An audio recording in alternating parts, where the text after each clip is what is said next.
Hi, this is Two Girls on a Bench, the podcast. So we're two writers who tend to procrastinate just a bit.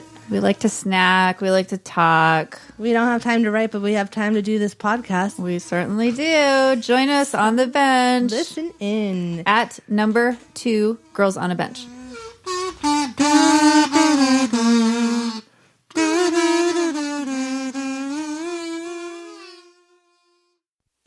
Gentlemen, since you're about to die anyway, I may as well tell you the entire plot. Think of villains, Jack. You want Dracula? Dracula? Hang on. I'll fetch him. Dracula? I can get King Kong. We'll have a nightmare with Freddy Krueger. Have a surprise party for that old Hitler. Hannibal Lecter can do the catering. And then we'll all have a christening for Rosemary's Baby. All I have to do is snap my fingers and they'll be here. They're lining up to get here. And do you know why, Jack? Shall I tell you why? Because here, in this world, the bad guys can win.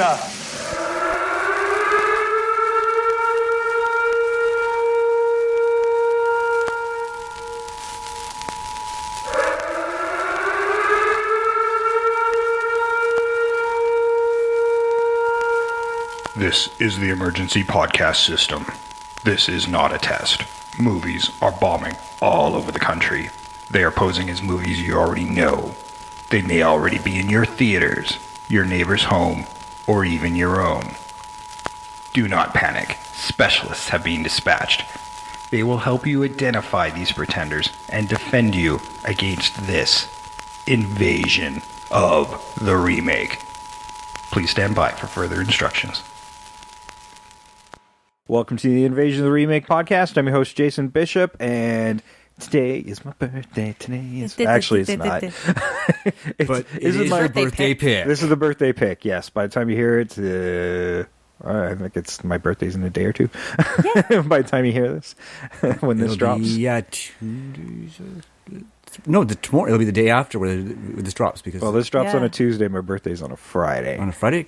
Well, no, because the first is Friday. Second, third, fourth, fifth is a Tuesday. Sixth is the Wednesday. Is the first Friday? Yeah. The first is Friday. Yeah. Okay, yeah. All right. So your birthday's on a Wednesday, not a Friday. That sucks. No. My birthday's on a Friday. I do know this. I looked it up.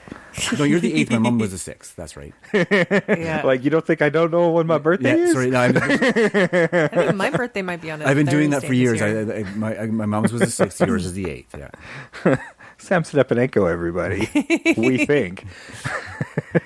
Quit picking on me. Hey, I got it right eventually. It Fuck you. 2 very close dates. You say that to me on my birthday? It's not your birthday yet. As we've established. Trish Conklin is going to be much nicer to me. It will be. But I don't know. He's right that it's not your birthday. I'll be nicer later. On the actual day, I'm sure he will be absolutely delightful. Hey, last year I took an entire month to celebrate. Yeah. So Yes. I'm going to be a little more meek. I'm just going to take the week. Mm-hmm. Birthday week. Oh. I'm 26 years young, plus 20. I know. I was like going 26 years young. Can we celebrate birthdays now on the mental age we are? Because I would love that. Yeah, well, I figure I'll tell you what my real age is and then make you do the math after. Mm-hmm. You get to a certain age and then you have to fake it and then make people add it up properly. It's the 20th If anniversary. you can't do math, that's not my fault. It's the 20th anniversary of your 26th birthday. There you go.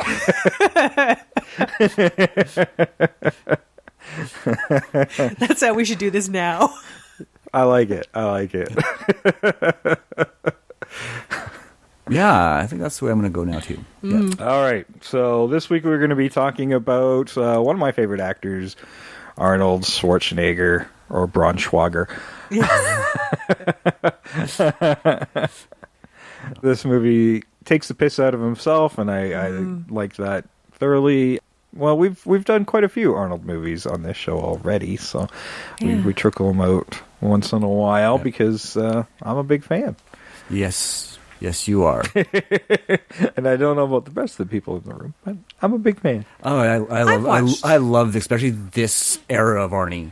right? Because he was really self-identified. Yeah, He- this one was a little bit of a bad year for him, though, because it was this and Junior, I think, came out the same year, or Yeah. right, like in quick succession Yeah. of each other, and both were kind of box office bombs, and this was a bit of a turn for him after being box office gold for so long. But, year after would be True Lies, so Exactly. welcome back. Yeah, I don't think a lot of Arnie's audience really understood what he was doing. I think this movie's aged better. It's ahead Oh, of yeah. its time, I think. This Yeah. meta thing was well before when we started doing Yeah, that. and we see actors do this as a bit of a career resurgence these days. Nicolas Cage kind of does it. Jean-Claude Van Damme does it. David Hasselhoff, Yeah. Jean-Claude Van Damme for sure. Jean-Claude Van Damme did an entire TV series based on Yeah. Yeah, and a taking film. the piss out of himself. JCVD. Yeah. Well, there's Well, the one that was a where little more serious, but John Van Johnson. Jean-Claude Van Johnson. Yes. Yeah, on Amazon. Yeah. Which I still haven't watched, but I keep stopping going, I really should watch this. Yeah, it only had a couple of seasons, but Yeah. I hear they're quite good. So Yeah, it's a very, they get really meta where it's sort of like, yeah, this is a character I play and it's kind of Yeah. me but kind of not me. and he does make a cameo in this film too. So it's Yeah. funny how their career paths were very similar. And There's a few cameos in this film. yeah. There's quite a few. There's actually a lot of cameos. Oh no, this thing is like cameo filled, and the first thing I thought about, man, when I watched this movie, and even before I actually wrote my notes, I'm like, in a lot of ways, this feels like Ready Player One. Let's just jam as much shit as we can get in there, as many Easter eggs as we can. And go figures, written by the same screenwriter, Zach Penn, who wrote Ready Player One and Avengers, along with Adam Leff, who wrote Biodome. So that explains some of the shittier aspects. The screenplay was refined by David Arnett from Adventures of Ford Fairlane, and Shane Black, who did the Lethal Weapon films, and then in his later career fucked up Iron Man and Predator. I remember when I saw that, I'm like, Shane Black, oh, yes, Jay's there's going to gonna have be something to words. say. Jay's going to have something to say. Predator's going to come up in this, I know it is. He's had some good and he's had some bad. Yeah. Unfortunately, he's moved from good to bad instead of the other way around, which is... Yeah, he was still riding a high when he hit Kiss Kiss Bang Bang, and then everything after that's been a bit of a steady decline. Yeah, it's almost like he never kind of broke free of the 80s, or the 80s and 90s writing storytelling. Which Well- I guess kind of makes it perfect for this film, where that late 80s, early 90s action films, and I mean, at the time I was getting a bit frustrated with action films, and this does make comments on Absolutely. It But pokes very- at every single thing that annoyed us about the 90s films. Yeah, to an extreme. Like, it doesn't feel like it's a realistic portrayal of those movies at the same time. When you, like, yes, they had impossibly gorgeous women in all the movies, and so they dress them all up in, like, bondage wear in this movie, and, yeah, like, Well- fetish runway models and stuff. I think it's because, here's what I interpreted it as, and I don't think was I couldn't very wait to get clearly- arrested in that world. No kidding, eh? I Handcuffs? Oh, God, yes. I would never be in that world. You can have dumpy men but beautiful women. But what I kind of interpreted it as was because you had Sharon Stone from Basic Instinct, and because you had, oh God, what's his face from Terminator 2, that I think it was the whole universe that was happening, that all these 80s action movies were happening in parallel. And I do, with the Jack I Slater did movie. like that to a certain degree. Like, I mean, I love this movie, and I love all those little Easter eggs, and I like the idea that all these movies kind of happened in a bigger world. And I mean, I'm sure the Jack Slater movies never had a cartoon cat detective No. within them, but they do exist in this unified fictional world. Or a rookie cop and a rabbi. Like the matchups that they were doing, I was like, I'm kind of down with this. Well, yeah, like, and they even say when, hey, Jack, meet your new partner, and it's the kid, Danny from the real world, who'd slipped over through the parallel dimension with the magic ticket. Yep. Which, there's lots of cool fantasy aspects. This movie, I guess, was initially supposed to be a much more violent film because most of the big action genres of the time were R-rated films. It was weird to spoof a genre that wasn't accessible to the audience they were trying to play to. Yeah, it was, And which might have been why the movie wasn't a huge success. Well, it wasn't a success, but I mean, it did okay as far as like it didn't lose money. I mean, for the massive $85 million budget it had, and there were even bigger movies at the time, it grossed 137.3 worldwide. Not a good take for a movie that had huge Much less marketing than budget. twice, which is Yeah, bad. it's you didn't even double your money, and that It's a was bomb. globally speaking. So that's a bomb for something this big, especially fronted by who at the time was Hollywood's biggest actor, Arnold Schwarzenegger. yeah. I don't think audiences were ready to see Arnold in this type of role. Well, I mean, he had Twins. twins. Was Kindergarten Cop at this had that happened yet? I think it had. I think it had, because I think Junior came after Kindergarten Cop. Don't quote me on that, though. I can't remember. Oh, yeah, Well, Junior was Twins definitely after was Kindergarten before Cop. this, I believe. Was a number of years before. Oh this. yeah. Twins was definitely before that, and because they have Danny DeVito cameoing as the the voice cat. of the cat. Yeah. That was kind of makes the trilogy of Danny DeVito's in Schwarzenegger movies. Actually, Yeah, it does. Yep. This is the Danny DeVito This is the Schwarzenegger middle one. trilogy. Yes. yeah. I think partly people, I don't know if people really kind of got it. Like, it's sort of, the magic of it is a little bit different than anything else. And then they're just like plunging this magic into an action film. And I think that's maybe where people got lost. Yeah, I think I think the device might have been part of the problem, but you needed that to carry the story where it needed to go. Right. But the device is clunky. Yeah, no, the device is clunky, and I mean, especially when they spend a lot of time in the action movie world, and it's funny because they've deliberately done continuity errors that you might see that convenient thing where car gets smashed. And then next scene, it doesn't have it, or Yeah. he does the spin park job in the alley, and then the entire set changes. Yeah, Yep. and I love the way that the kid's always commenting on it. Yeah. Yeah. I like that, and I think those little subtleties should stay. Yeah. But with our remake, and we won't get too deep into this yet, we've got to keep that in mind with how action movies have changed. Yes. Now, action movies of this sort aren't as popular. They're starting to make a comeback right now, so we haven't really seen them peak yet. When you think of what action fare is right now, it's Mission Impossible franchise, the Bonds when they decide to come out once in a while, the Marvel movies, the Fast and Furious movies, and John Wick. And Darker and there's quite a grittier series of like spy chick movies happening right now of like just people keep running them out, and they're all pretty good for the most part. They're definitely not as formulaic as our 90s action films were. Yeah. And that's what this movie makes fun of, is those formulas. Yeah. That's the thing. Like, yeah, you've got to make mention of these tropes. Otherwise, it doesn't work, really. Well, Well, I it mean, can. there are certain tropes that still exist, and I think there are new tropes being written, and that's something we need to recognize. And part of it is, like, you think they were unrealistic before? Holy shit. Have you seen John Wick and Fast and the Furious? Have you seen the Shaw Hobbs trailer? Thank you. Oh, Jesus Christ. I was surprised Godzilla didn't show up in it. Where are That the thing X-Men? is- Professor Xavier is just That telling thing is Sean Hobbs. insanity. Which just makes this even better for us, really. Yeah. Like, they have thrown reality and physics completely out the Completely. window. And I think it's going to make this job for us a lot easier. Although there are some of the non-physics stuff that I really enjoyed, like that beginning when he's in the car and he goes off the bridge and the car lands fine, and then it goes up and then over and lands on a Coke truck.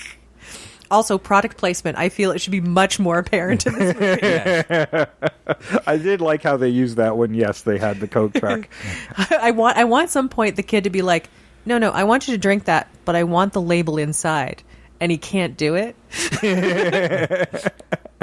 That would be a great hit. That's hilarious. I really like that. Why can't I do this? That would be actually funnier than the bit where he says, say this, and he says he can't because it's PG-13. Yeah. That would actually be even better, especially in our very heavily product placement movies. Yeah. Oh, for and I sure. think, I want to go back to the more R-rated, more violent version Yeah. that they were doing. But I don't know about you guys, but I think that would be fun. I I want think the it would take some of the physics cartoonishness out of it. Yeah, well, literally, let's take the cartoon out of it. Yes.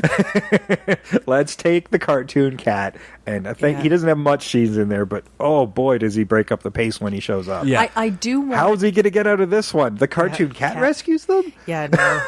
I want that to be somebody who's like, it's his last day on the force. There's like at least 50 guys who it's their last day on the force. Well, they do make a one nod really early in the movie. When Two guys the get second blown cousin's up. house blows up. Yeah, when the second cousin's house blows up and Danny's in the back Yeah. going, both cops dead, Jack's just Yeah. got scratches. And you do get a close-up on one of the cops. Today was the last day Yeah. before my retirement, and then he passes away. And you even get the Lethal Weapon music notes Yeah. in there as well.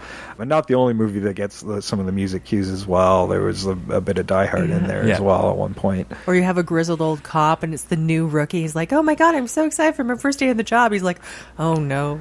Yeah, and that's part of the problem. Like, honestly, the new action movies, the ones I've named, not one of them is a cop movie.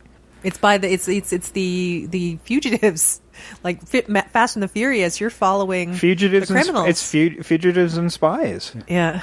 right now. That's really the big one, or superheroes. But Yeah. I don't think I want to bring. I actually do want to bring them a little bit, but it comes in way late into my script, so I'll save that for later. Nice. I'm interested to hear where you go with that because I have just little bits of it. Nice.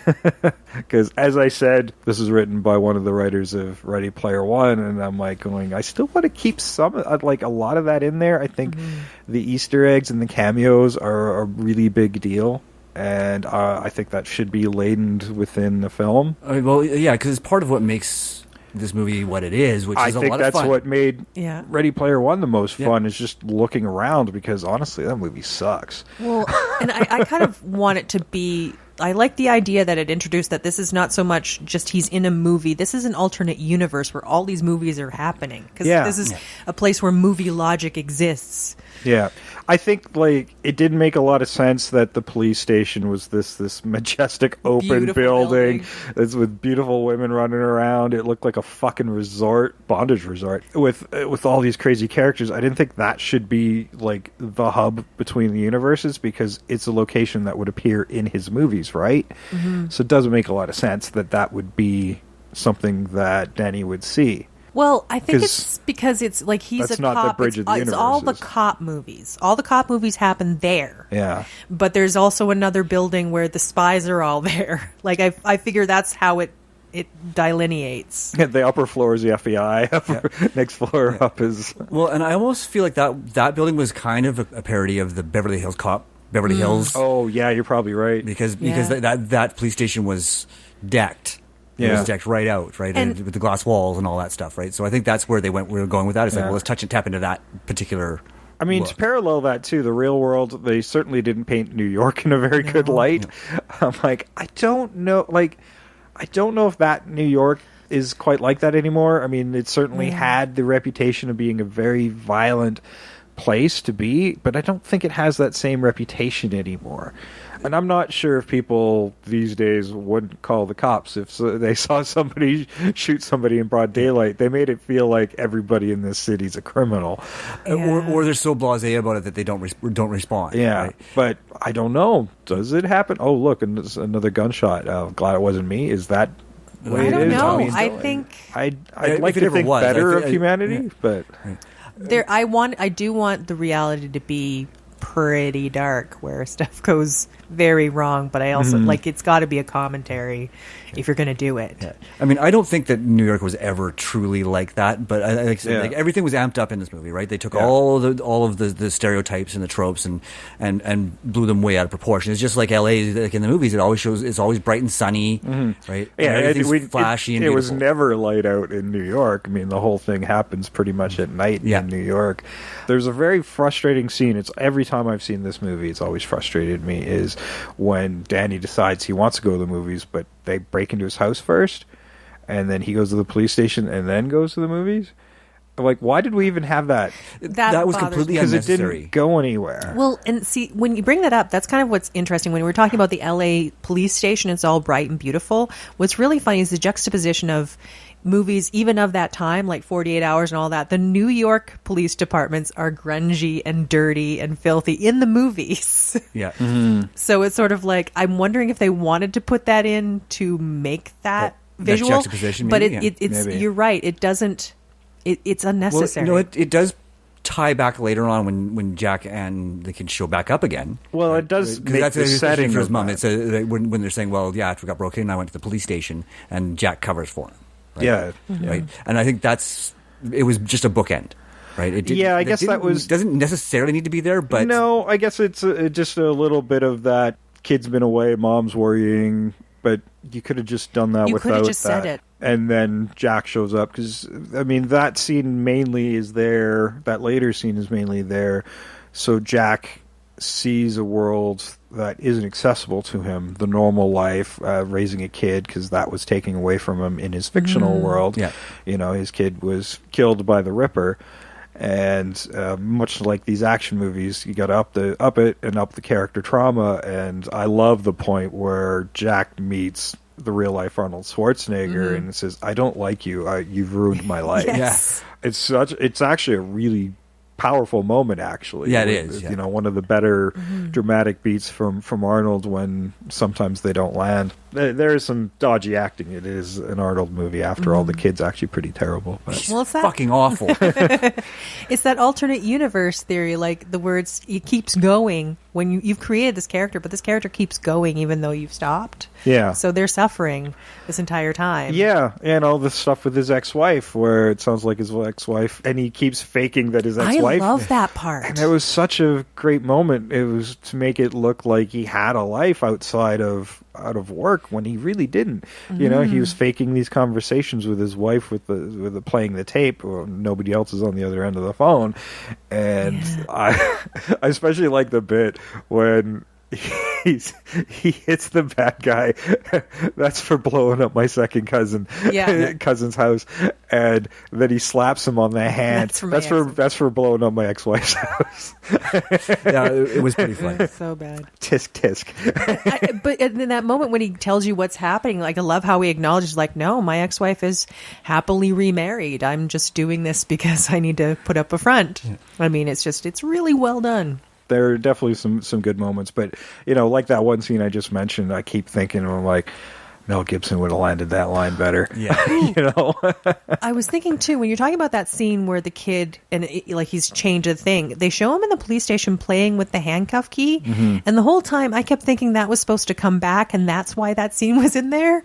So I got confused at a certain point. I'm like, I thought maybe he would keep that handcuff key and it would come in handy at some point. It does. When When he gets handcuffed at the hotel. Oh, okay. Because I'm like sitting there going, I didn't put that together. It was so far apart. I lost it. Yeah, because there's a point where he pulls it out and like looks at it, and then Yeah, exactly. All right. Well, you know what? We're getting so far into this already, but it's time for the trailer for Last Action Hero from 1993. A great classic comes to the screen. Stay thy hand, fair prince. Who said I'm fair? To be or not to be? Not to be. Columbia Pictures is proud to present the screen's greatest action hero, Jack Slater. Don't even think it, Slater, you hear me? This is the Lieutenant Governor. Later, here's what I... The governor gets here, call me. And Danny Madigan is his biggest fan. Jack Slater 4. But tonight, a magic ticket It's a passport to another world. will get Danny closer to the action than anyone ever dreamed. Holy cow! I'm in the movie! Who the hell are you? Don't shoot me. I'm Danny Madigan. I'm a kid. And you're going with him. Who is this twerp? And where's that smile on his face? I don't even know this kid. To a world that's bigger than life. This ticket is magic, and it really works. And better than real. You really believe that you're inside a movie, don't you? Yes! The bad guys are in there. I've seen it on screen. Could I speak to the drug dealer of the house, please? Have a nice day. Have him killed.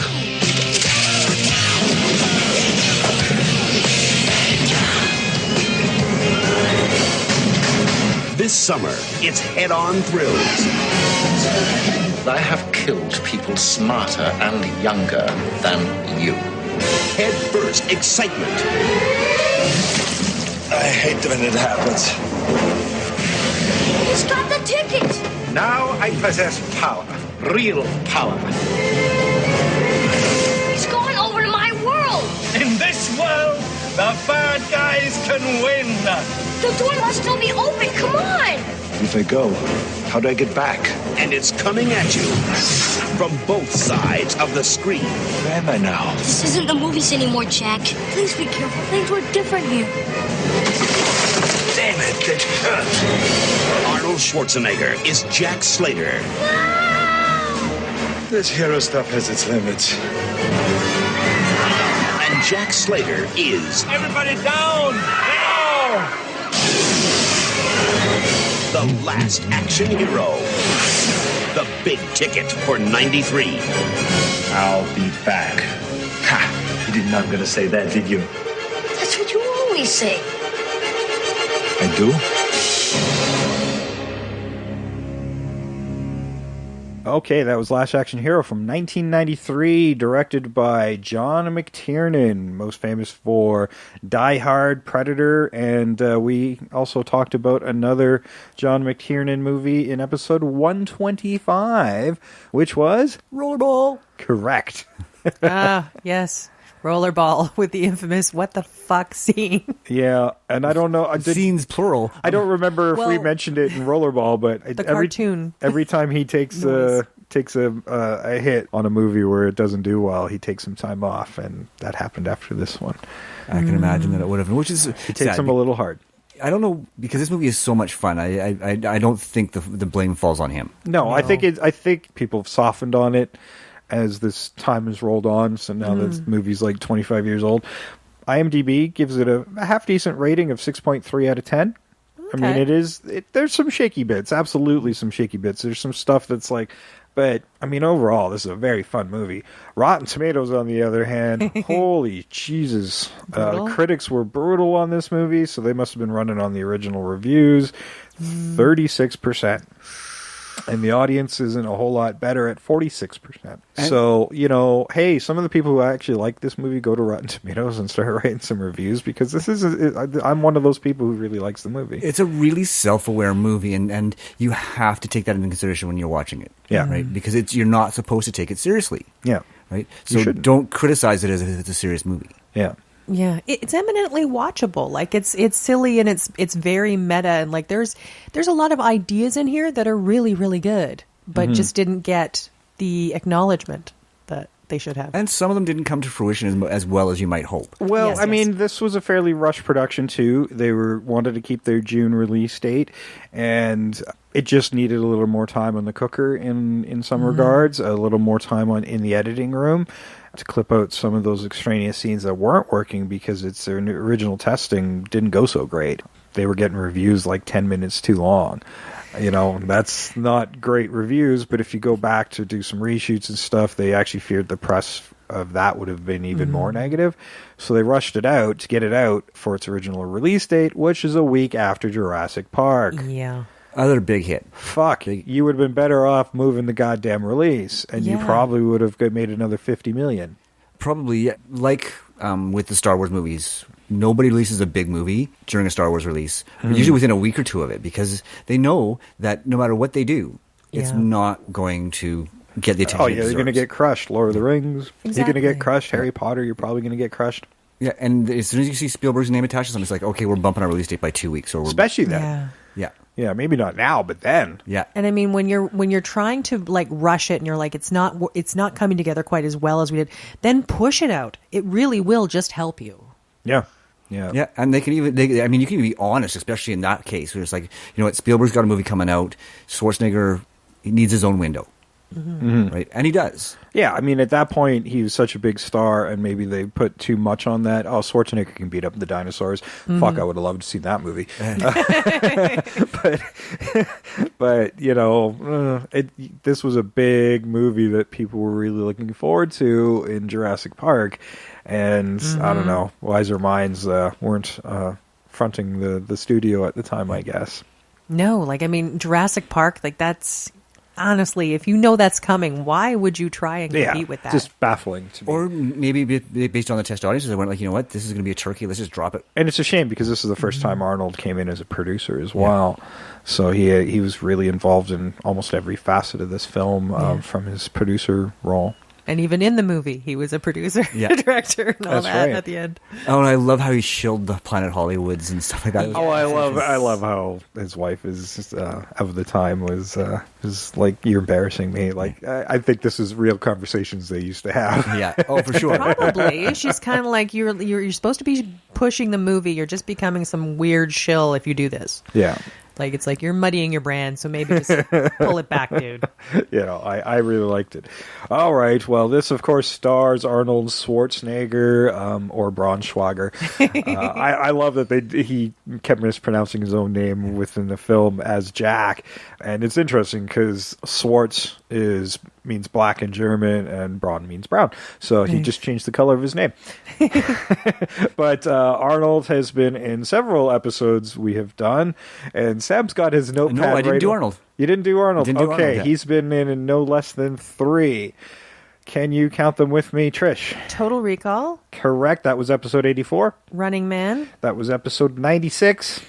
Oh, my God. And this is where I fall apart. And Conan the Barbarian. That's it. Episode 40. That was way long ago. That's why that's gone. The kid who also is the lead in this movie, it was weird when I was trying to do my research because they put almost all the cameo guys ahead of like our lead junior actor here. I'm like, that's lame.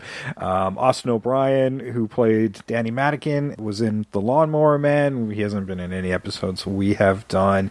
And Robert Prosky was Nick, who was probably most famous from Mrs. Doubtfire. F. Murray Abraham, who played John Practice, because Practice makes. Perfect. How do you get to Carnegie Hall? Practice. He killed Amadeus in the movie Amadeus. And was wonderful in Grand Budapest Hotel. Yes. I do love that movie. Charles Dance plays the primary villain in Benedict, who, as we've mentioned, I think we've mentioned him in a few episodes. He's not been on any movies we've covered before, but we've certainly used him in some casting from time to time, and most people know him from Game of Thrones these days. Art Carney's last role, he was the second cousin Frank, best known for The Honeymooners. And it's interesting when he was in this film, and he doesn't get a lot of lines, but he's tied to the chair, and he's about to tell Jack something really important. And I'm dying, I'm out of here, he says, which was a nice turn of phrase of what Arnold's I'll be back line. He would be very shortly. Yeah, this is the last line he ever uttered. Last film line he ever uttered, so it was... kind of creepy when you think about that. Oh, there's a lot of creepy prescient things in this film. For sure. Frank McRae was Lieutenant Decker, who was in License to Kill. And rumor has it Timothy Dalton was supposed to play the Charles Dance role of Benedict at one point, which would have been 2 movies in a row for those two if that had actually happened. Frank McRae. There's a connection, too. We have a connection? Yeah, he was in Used Cars. Oh, yes. Good for you. I missed that one. That's why we team up, because there's a big cast here, and there's a lot of people, but after a while I stopped diving. Tom Noonan was the Ripper. We've talked about him in episode 99. Oh yes, and it was the Hannibal and Manhunter. Yeah, that's the one. Yes, the one. Good for you. Did it. Robert Prosky was Nick, as I said. Anthony Quinn was Tony Vivaldi, best known for movies like Lawrence of Arabia. Lots of like Oscar winners and Oscar nominees in this movie. There really are. And then you watch the movie and you're like, what did all the money go to these people? Well, I mean, I bet you if you're reading this script, it sounds like a lot of fun. Oh, sure. Yeah. And it is a lot of On fun. the page, I would imagine it reads great. Yeah. Well, I thought it watched pretty good too. Yeah. I mean, there was some of the scenes were a little bit better for some of these people, but of this caliber. But yeah, it is a fun movie. Mercedes Rule, Yes. another one who's been nominated. Fisher King, big, been around. I couldn't believe it. I don't think I ever really knew this was Ian McKellen at the time. This is kind of really before he really broke out to North American audiences. But Ian McKellen, Sir Ian McKellen, was deaf. Yeah. From Bergman's Death. Yeah, from Yep. Bergman's The Seventh Death. Seal, wasn't it? Yeah, Yeah. that's the one. And we've talked about him. He was part of episode 150, the Beauty and the Beast episode, where he was one of the voices. And I just want to mention, this is also the last role for Professor Toru Tanaka. He was a wrestler, and he has that very much that Odd Job vibe to him. Yes. Yeah. I Well, think that's why they used him, to be Yeah, honest. because I was every time he came on screen, I'm like, oh, there's Odd Job again. There's Isn't- Odd Job again. wasn't he in The Running Man? Yes, he was. Oh, yes, he was. I tried to figure out where, because I'm like, I actually thought he was Odd Job, but he was just the Odd Job version of the character, a very similar wrestler as well. It wasn't until I And read you're his right. name. He was in the Running Man episode, which is episode 96. Joan Plowright was the teacher, and she was in our best performing episode. Clash of the Titans? No, Still- that's her ex-husband, Oh, Oliver okay. Reed. Yeah. No, 101 Dalmatians. Oh, yes. She was in that. And Bridget Wilson Sampas was Jack's daughter in this movie. Whitney, and her fake actress name was Meredith. Yeah. I don't know why they just didn't go with her actual real name, but this was actually her debut within a film, but debut in both. And she would go on to things like Mortal Kombat and stuff. I think she played Sonya Blade. And Yeah, She did. You're correct, yeah. Yeah, that doesn't even cover like the fucking cameos we were talking about, like Robert Patrick and That's Sharon it. Stone and Stallone. on a poster In the video store? In the video store, Angie Like, Everhart playing the video store clerk. there's actually quite a few famous models in the film, but yeah, Angie Everhart, and that was her film debut as well. wow. Crazy to see the names that are in this movie. Yeah, and everybody probably went, oh, yeah, that'll be fun. Yeah. Yeah. Right? I mean, that was what it comes right down to. Is everyone went, this sounds like fun, let's do it. Yeah, and I mean, just all the movie stars that were showing up in his premiere, a lot of people who had worked with Yes. Arnold in the past. Belushi from Red Heat. I love the way he hacked on him, too. It was awesome. Yeah. I like the Jean-Claude Van Damme one, too, where Yeah. that's just so self. When I was watching that, I'm like I'm going down the rabbit hole of this. There's a whole Inception level shit happening. Yeah, there really is. Yeah, if you think about it too hard, you're not getting out of the hole. Exactly. We had to send you a rope.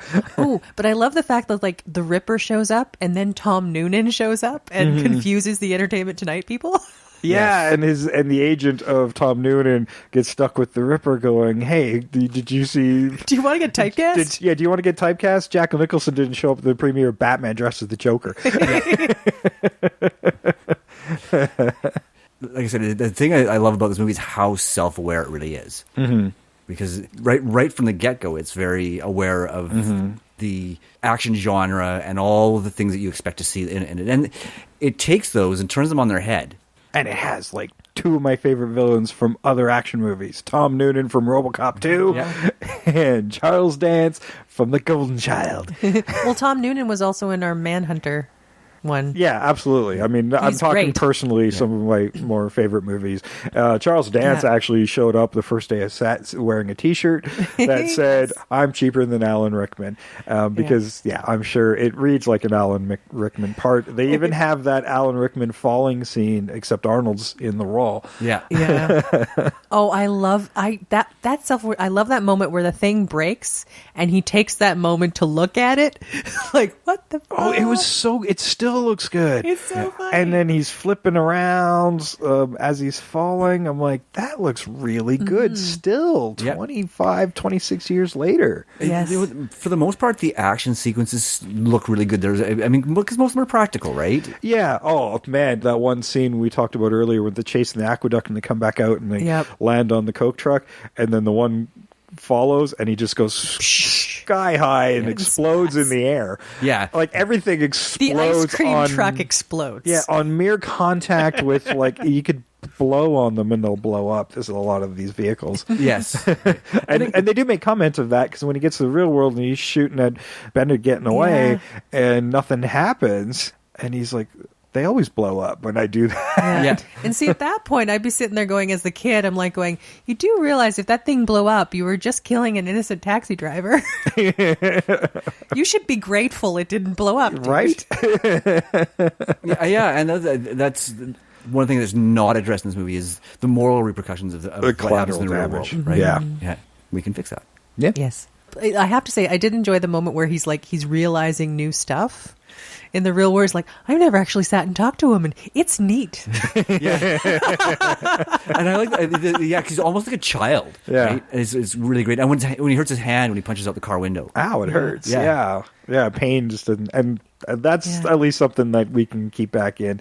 He hears Mozart. He's like, what is that? Pulled the shoulder out of my socket. Yeah, Mozart. Because Mozart didn't exist in his world. So every time the kid go, don't trust him. He killed Mozart. Yeah. This is Mozart. Killed Mo who? Zart. Also, we need to keep that. Yeah, nice. But somehow, I mean, obviously we're not casting F. Murray Abraham, or maybe we are, but a joke along that theme would be funny. Yeah. Yeah, we could do something. I don't know. We'll figure it out. We'll figure it out, yeah. I'm looking at my guy. I mean, we can't come up with every minor running joke. No. But that's one of my favorites. Not within this time frame. No. No, yeah, there's like lots of weird running jokes, but it's so fun. But like the I like the tropes. idea of instead of like saying the swear, because I do want to up the rating on this. The can is brilliant. Yeah, it is absolutely brilliant. I love that, where the can I can't put the logo in my hand. It has to be facing out camera wise.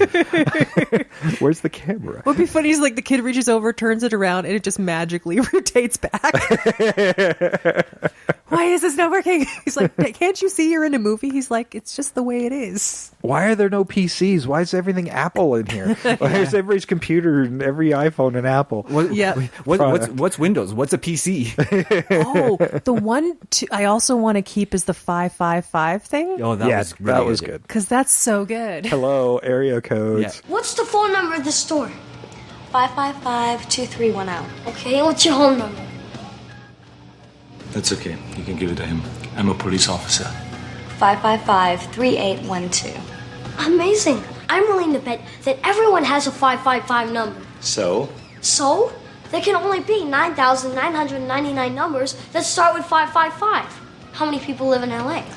8 or 9 million? Aha! That's why we have area codes. Yeah, no, yeah. The way that they disprove his arguments throughout the first part of the movie is a lot of fun, actually. Yeah, it's sort of funny. Like I want kind of a little running joke on like how they think we suspend our disbelief throughout movies. I mean, there are just eye-rolling moments, like when they're captured in the daughter's home there, and there's just a pile of funny money there that burns weird colors. I'm like, what's the point of that? Just a warning. So, okay, now you've set that up just so we can have the criminal going, you think I don't know a marked bill when I see it, burn it. I'm like, why would you do any of that? Just leave it there. Yes. And I'm sorry, there's one thing. Those screams have to be turned way down. That just random screaming that was happening the whole time, like that was hurting my ears after a certain point. Yeah. Although I did like that because she's putting up the act. Like yes, she's I like the act. Like attacked in the bedroom by this dude. But it's very high pitched. Yeah, she's got a hell of a scream. So she'll do a scream of like, get away from me, while kicking the snot out of this dude. Oh, I like that. It was a good scene. Good scene. Yeah, she was a badass. Yeah. She was, and I just realized I totally forgot to cast her. Oops. I didn't cast her either because she's a throwaway character, to be honest. She's as much fun as she was. She's kind of a throwaway character. Yeah. Like, but although, again, I sort of love the point where stuff gets convenient and she just shows up with her truck driving like her dad anywhere she wants. Yeah. And he's got tar just like he's just a little dirty. This giant truck with the flames on it looking really badass. And he goes, that's a girl's car. Like, what is this world? It's a world I kind of want to live in if that's my vehicle.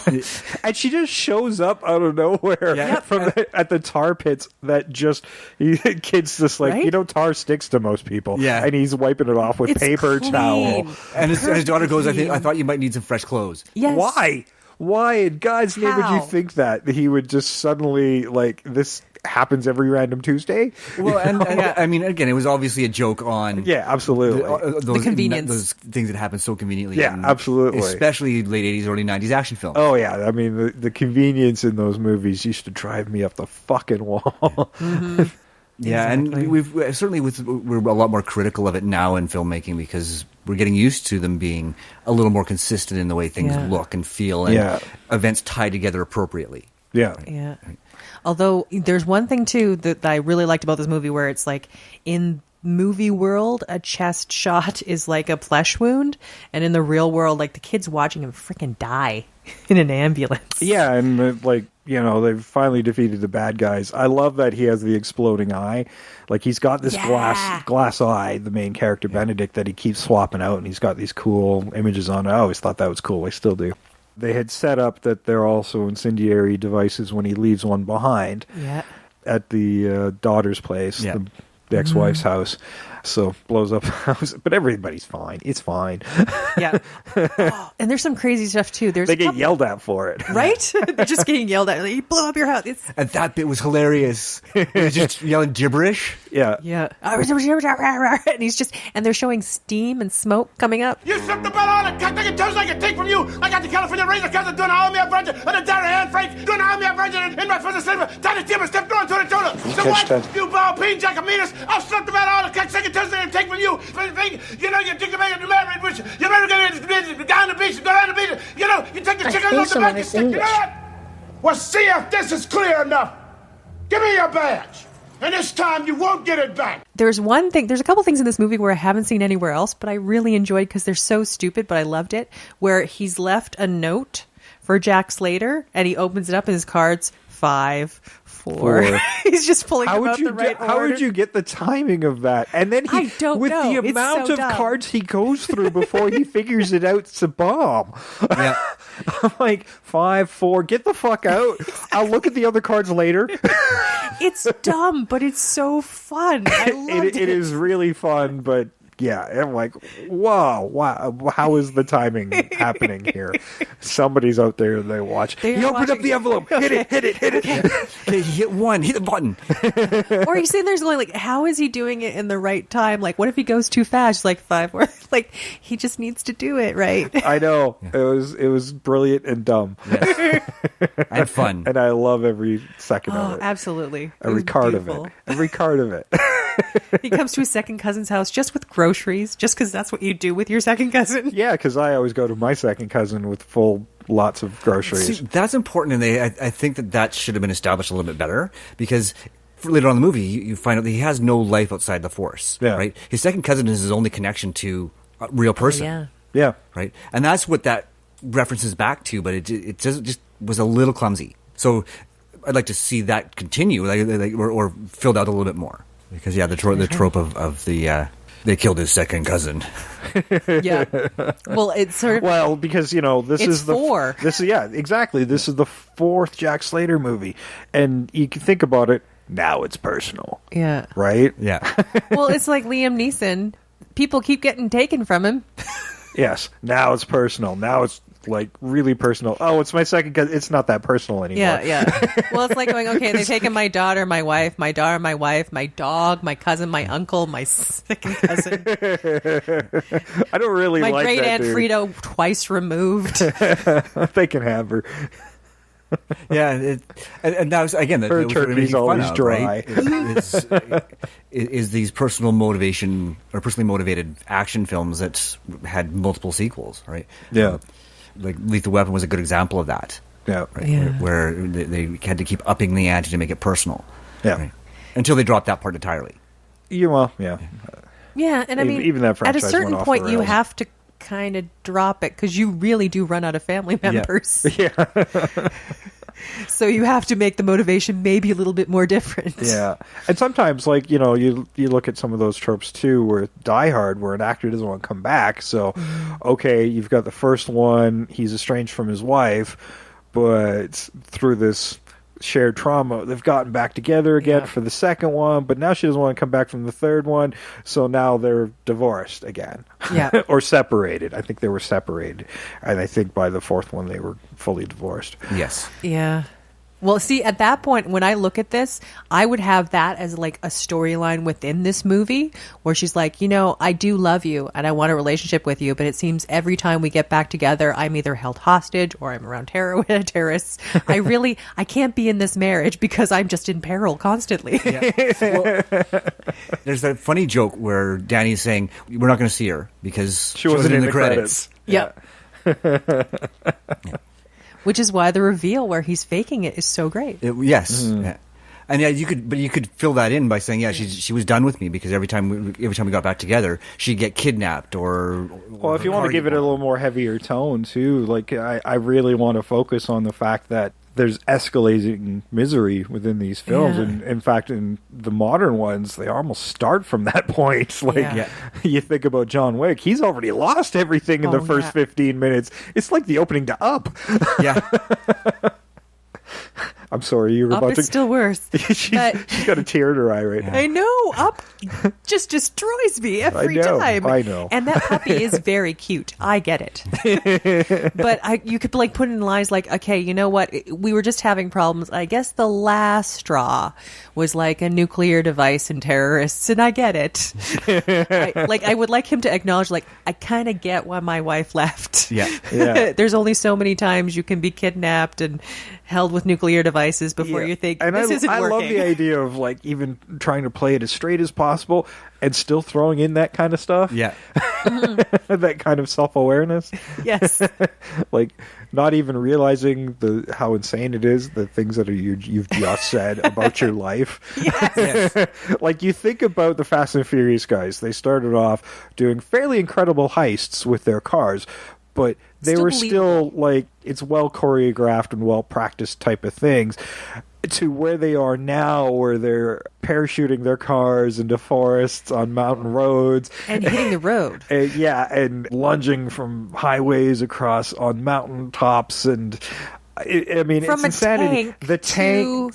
Yeah, the tank thing and pulling safes with their cars that aren't nearly powerful enough to do so. Absolutely. And that's like and runways, right? Yeah, and runways that are longer than most cities. Yep. Like it's insane.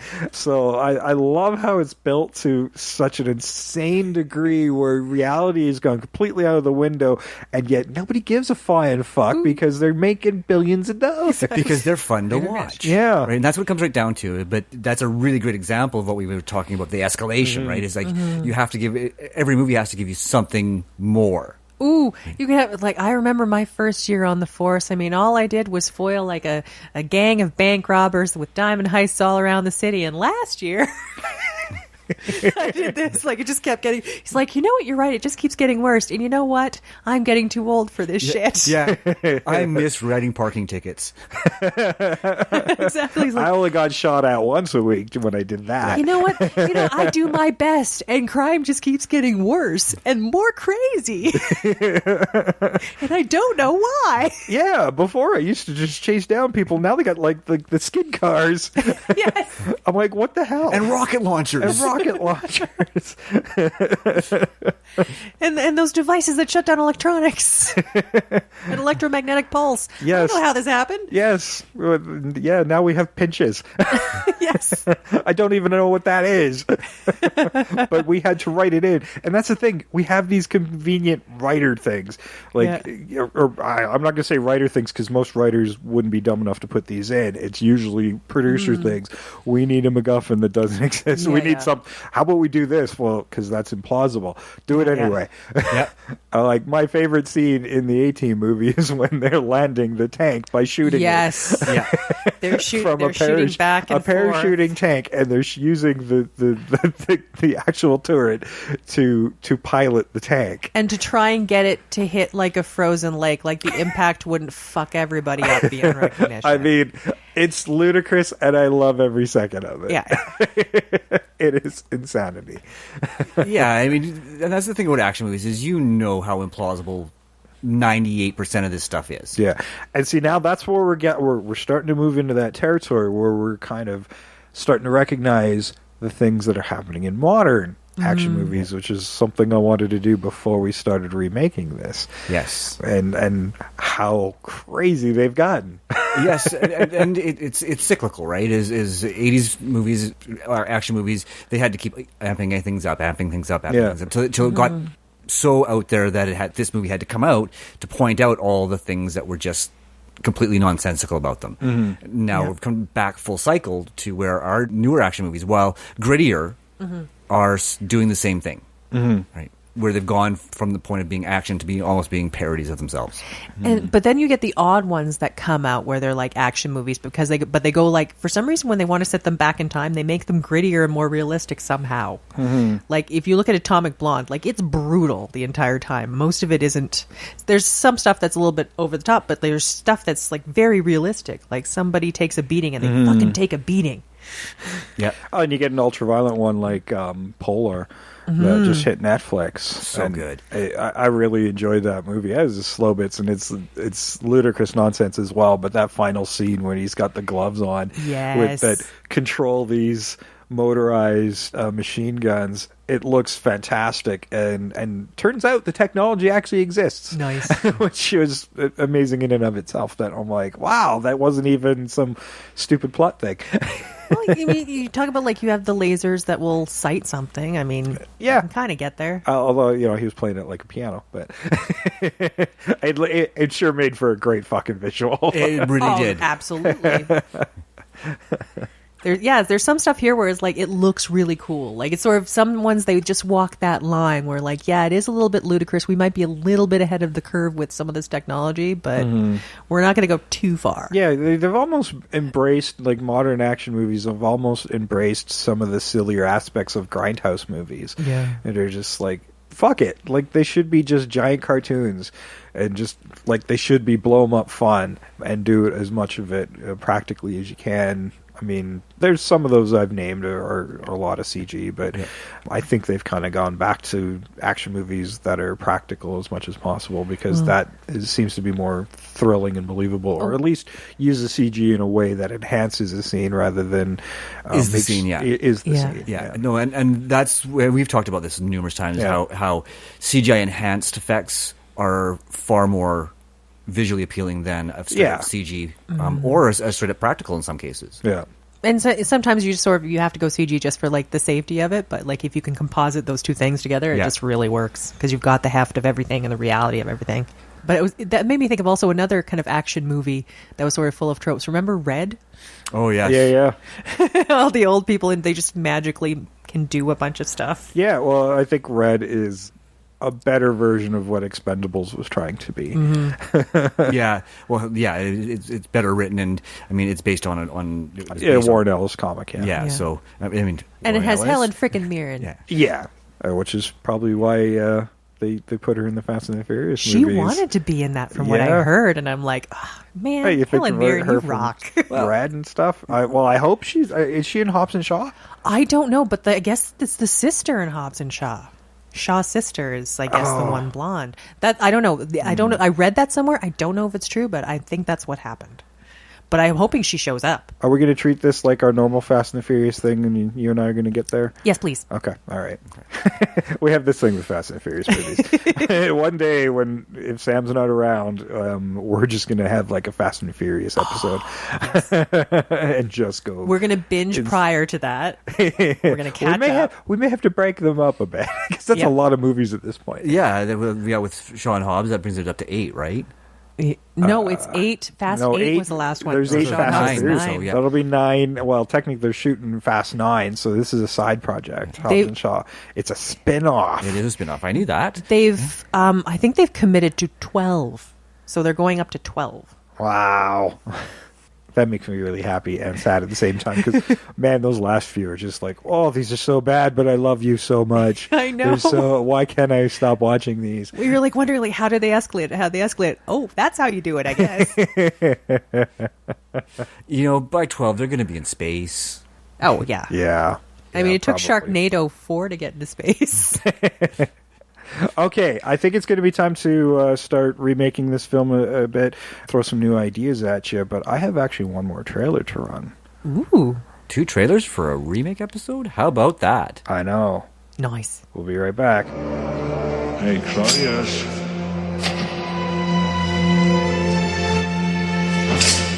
You killed my father.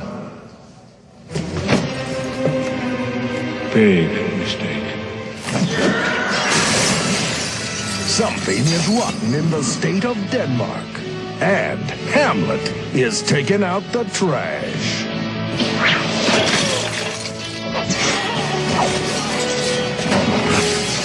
Stay thy hand, fair prince. Who said I'm fair?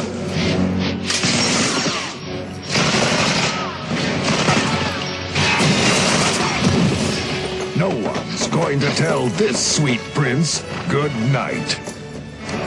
To be or not to be? Not to be.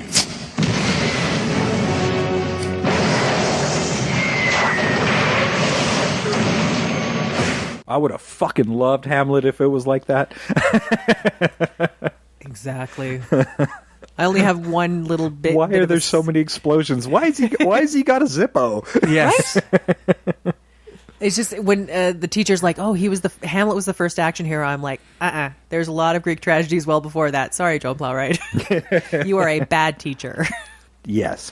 Yeah. There's tons of plays before that with many heroes. So sorry.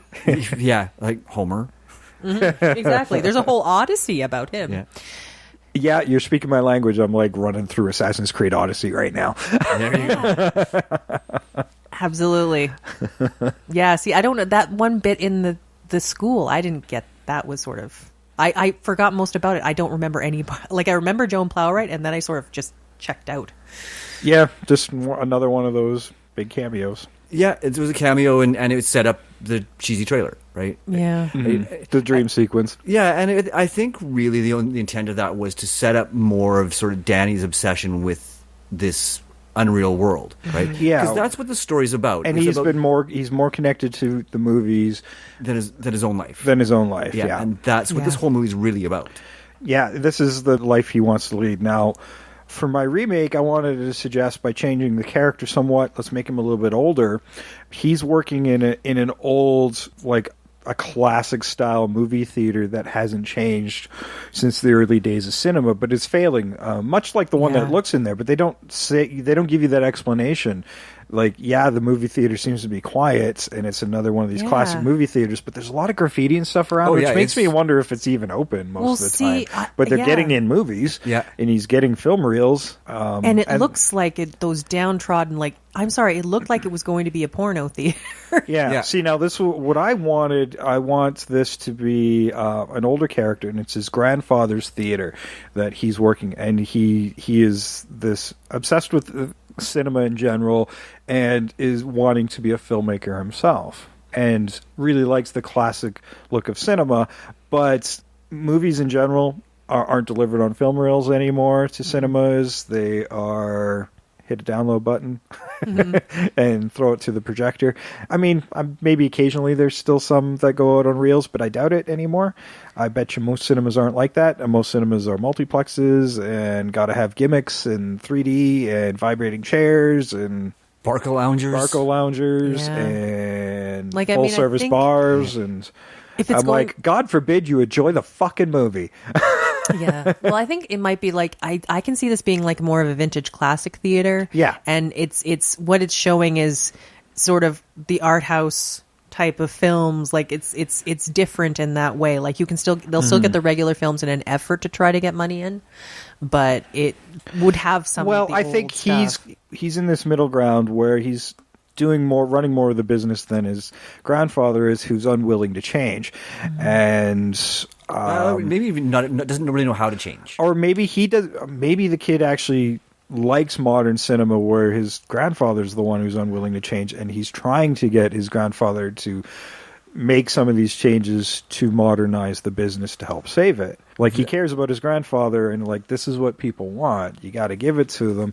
And we've got to maybe find that happy medium where he learns some respect for his grandfather along the way. I mean, we got to have that growth of character somehow within these. And I don't think there was one for Danny, really, in the original film. He just goes on this weird little adventure. Yeah. At the end of the day, the character doesn't grow. The one that does is Jack, the fictional one. Yeah.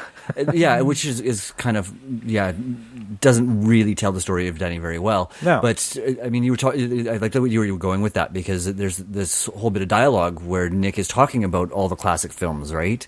Right? How he'd love to go in and meet Garbo and all these classic characters, right? If he just known that had believed that the ticket would work. Yeah. Right. So that would feed really nicely into that, because that was some really great dialogue. Yeah, I like the magic ticket. I don't like the fact that they tie it to Houdini, who wasn't a magician. He was an escape artist. And he hated paranormal stuff. And yeah, he would often debunk paranormal stuff. So that didn't make a lot of sense to me. I'm not sure how to work it, because I still kind of need the ticket in my remake, but I kind of wanted to make it a mix of something mystical with something fantastic.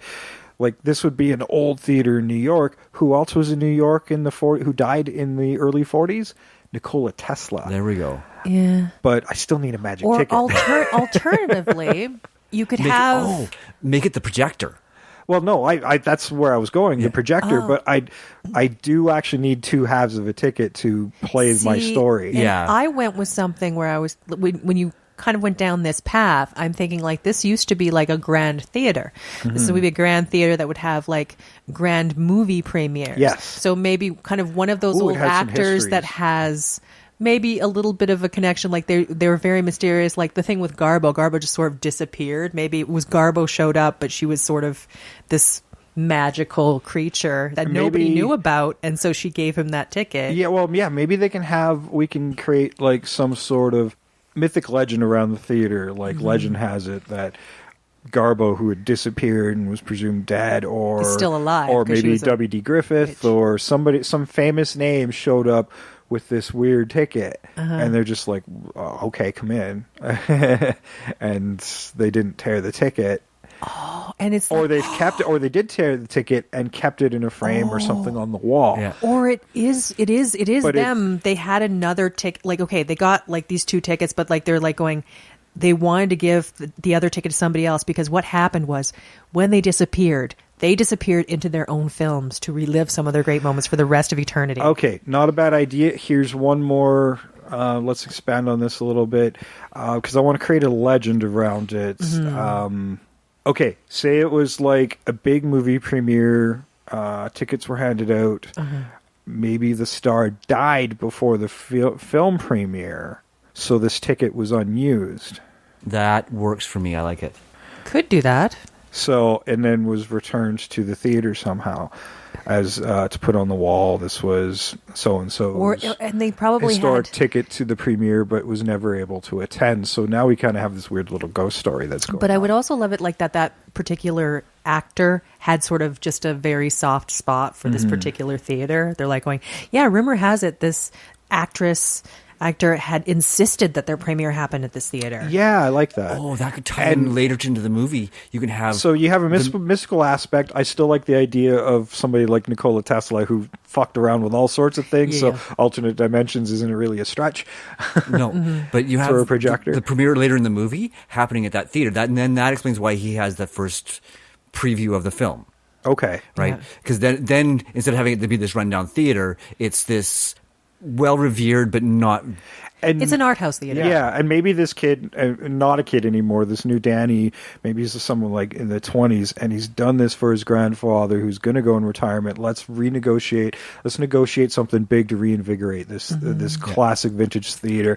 He gets some money to get it run out for this big premiere, this classic, beautiful sandstone theater or whatever with the filigree and all that, and it's being restored at the early parts of the film to its former glory. Because like those balconies, there's something about that where like I could see somebody be like keeping those balconies in some of those old theaters. Like it's beautiful and it's pleasurable to watch. I want movies part of in the there. story to be to celebrate the history of cinema in that regard. Yeah, and that theater. Yeah, and while at the same time acknowledging modern cinema, because you got to throw the Easter eggs in for the modern audiences, but you should have the classic stuff in there as well, much like this one did. With Bergman's character of death showing up, Sure. right? Yeah.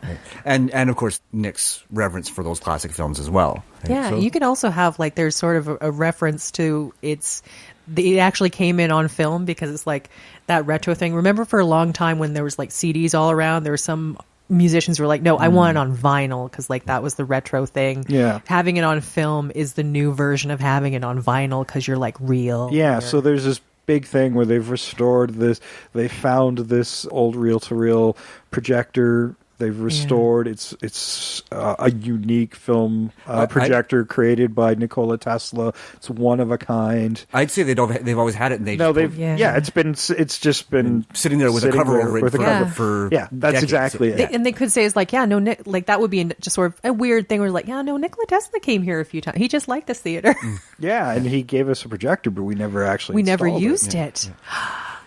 Yes. Yeah, and this big projector, and we've never installed it. Let's crack this puppy open, and let's see what it can do. Yeah. So now we have some magical lore about a ticket, along with this crazy technology.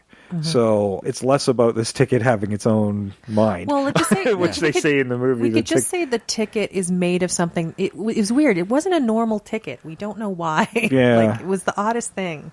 Yeah. And she said she got it from somebody very special. Turns out Nikola Tesla. And I do like the idea of like maybe the ticket is given to him by somebody that we don't actually see the face of until near the end. We'll have to come up with who that big famous visual figure would be. Yeah. But it should be somebody who's dead.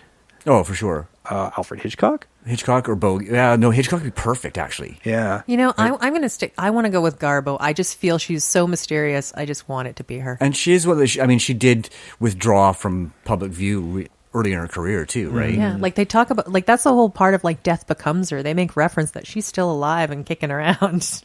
She just had to retire because people started to get suspicious.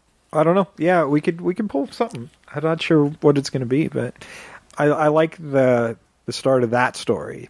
Now, within Jack's story, at this point, you're going to probably have a bigger conversation of telling me why Jack isn't the Rock.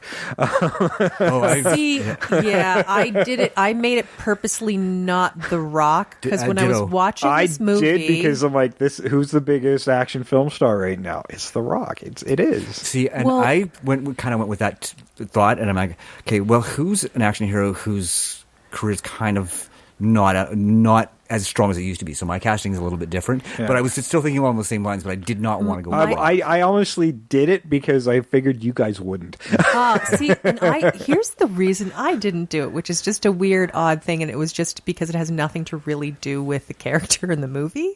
So I kept thinking, like, part of this is like Arnold Schwarzenegger poking fun at himself doing this movie, and I think audiences weren't on board with that, and I don't think that helped. So having The Rock do this, I'm like, no, that's just probably not. I didn't want him to do that because it felt like a mistake that Arnold had made, and I didn't want to do it here. I mean, there was a few reasons I did it this way, and we're not at casting yet, but I wanted to bring this up because in the rundown, one of Rock's earliest movies, there's a deliberate handoff from Schwarzenegger making a cameo, basically going, "It's all yours, kid." Yeah. So that natural handing off the reins. The Rock, in a lot of ways, his wrestling career was a parody of himself in a lot of ways. Oh, yeah, and he's I'm not saying he can't do Yeah. it. I just didn't want to do the same thing. And I figured he's a better actor who you can get a little more depth of and get some comedy aspects of. But, you know, we seldom see doing hard and edgy. And I don't know, now that I think of it, I'm not sure if that is going to work as well because, you know, we did Walking Tall. Yeah. And he wasn't that great in that as a more serious that was one part. of his first ones. He's become stronger as an actor. Yeah. He's gotten a lot better. But yeah, he's not as good with the darker side of the character for sure. And that was something that I was thinking about when I cast as well. And again, when we get there, you'll know why I picked who I did. People want to love him. There's something I wanted to do as a final act in this movie. And instead of that finale with Benedict happening on the rooftop, I want it to happen back in the movies. or at least in around that movie theater. Fortunately, it's going to mean the theater's probably going to get destroyed, but I'm thinking I want it to happen back in the film that they started in, and instead of like that quiet thing that happens on the roof, the more one-on-one, I'm thinking, okay, this is Ready Player One. They've gathered their armies with their both halves of their tickets. They both got a half of the ticket now, and somewhere along the way, they've, much like this movie, got half the ticket. And where Benedict takes their half, they realize, well, we still know where the other half is. We'll go back and get it. Instead of realizing at the very end of the film, they realize it much earlier in the film. So they go get the other half of the ticket, and they form their armies because they know shit's coming.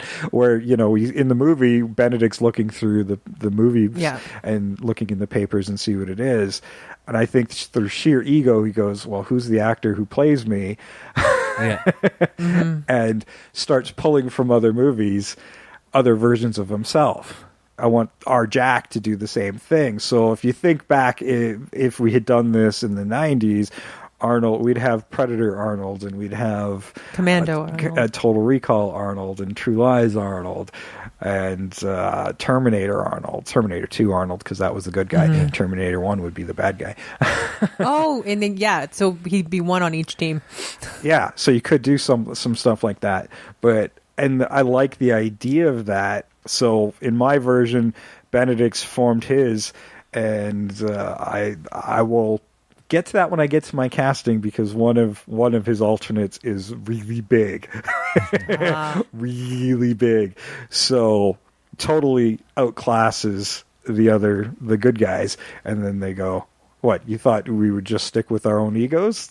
We've gone to other movies, and all these other guys show up from other movies, all these other action heroes. And their alternates. Yeah, my hero casting works really well for that. Actually, so I spend more time thinking about that than anything else, because I'm like, oh, this final act will be awesome. Yeah, mine. Oh no, my Benedict works really well for that too. It's a bit, final act Avengers or Lord of the Rings, and it gets to give it that really epic modern action film ending. So that's kind of why I went that way, so we can have that final moment, and then they take the other half of the ticket back. You know, everybody stays within the movies, and Danny gets back out with both halves of the tickets, leaving all the chaos that he started at the beginning of the film back where it belongs, and leaving all the pieces back there, because he realizes, whoa, this is not something that anybody should have. Yeah. Only I'll go through the movies from now on. Yeah. Well, you can even realize that's a power responsibility moment. Yeah. Yeah. And have him acknowledge this, and it's not something I'm going to do anytime soon, because I have a real world, right? The movie world's fun for a while, but I need to spend more time in my real world. Yeah, our main character should be that started off grounded, but now is like some super spy. Like his first movie, he was just a more grounded cop, and now he's like super organization. He's in MI5 or MI6. He's this message will destruct in 5 seconds. I had a weird thing where when I was looking at like just little notes of this movie, like what I wanted to see sometimes because this goes with my casting and how I did it, was I want to see, because this external force has been entering this world, some of the tropes fall apart somehow. Like, just mysteriously things don't go the same way they're supposed to, because all of a sudden something is gone wrong in this universe because this person does not belong there. So like I would like some of the tropes to fall apart, and that could be like a way we can break them. Because the real person is starting to bring some of reality into the into the fake world. Yeah. Into the fake world. And then also in the movie. It actually does. Every time that Danny waves the gun around, everybody runs away. Yeah. Right? And he even said something about it. He says, why does everybody run away?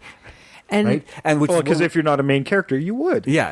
That's the thing. They always do run away. Yeah. that's still that happens in both sides. That does happen in the movie. Yeah. But you have the bit too also where they would gain some sort of skills, or there's no way I should be able to do this, but somehow it happens. Yeah, maybe it's something tactile that Danny does. Like if he handles a gun, suddenly that gun can't just automatically destroy anything it shoots at.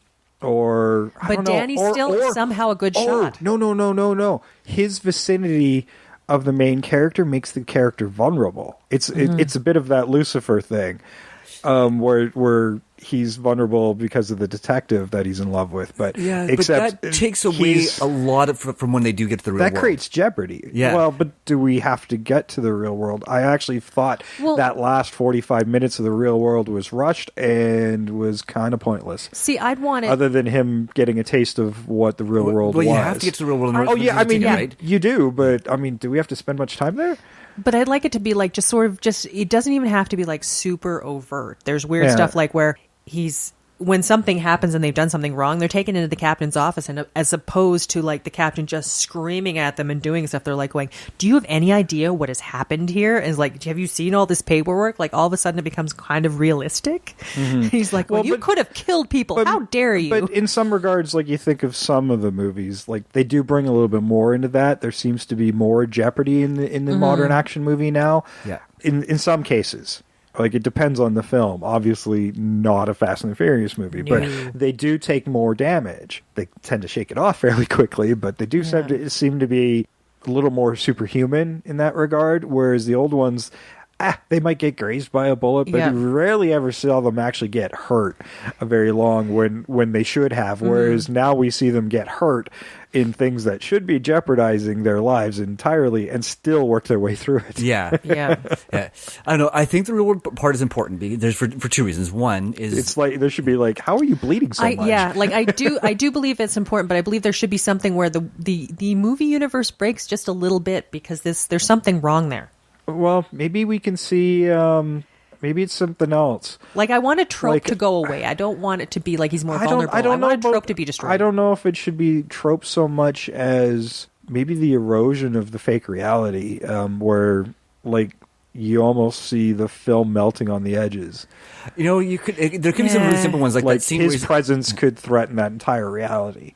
Yeah, like, exactly. That scene where he says, "Oh, it's a set," right? And then you could actually show that it actually is a set, right? Like, just something really simple, like a really simple visual, like something. I don't know. That seems a little too silly. It's too much, but like, I mean, I don't think it needs to be like the film fraying on the ends. No, like I think it just has to be something that it would be. Jack Slater's been like suspending his disbelief for all these things all this time, and I want one to not go his way. Yeah, you know what?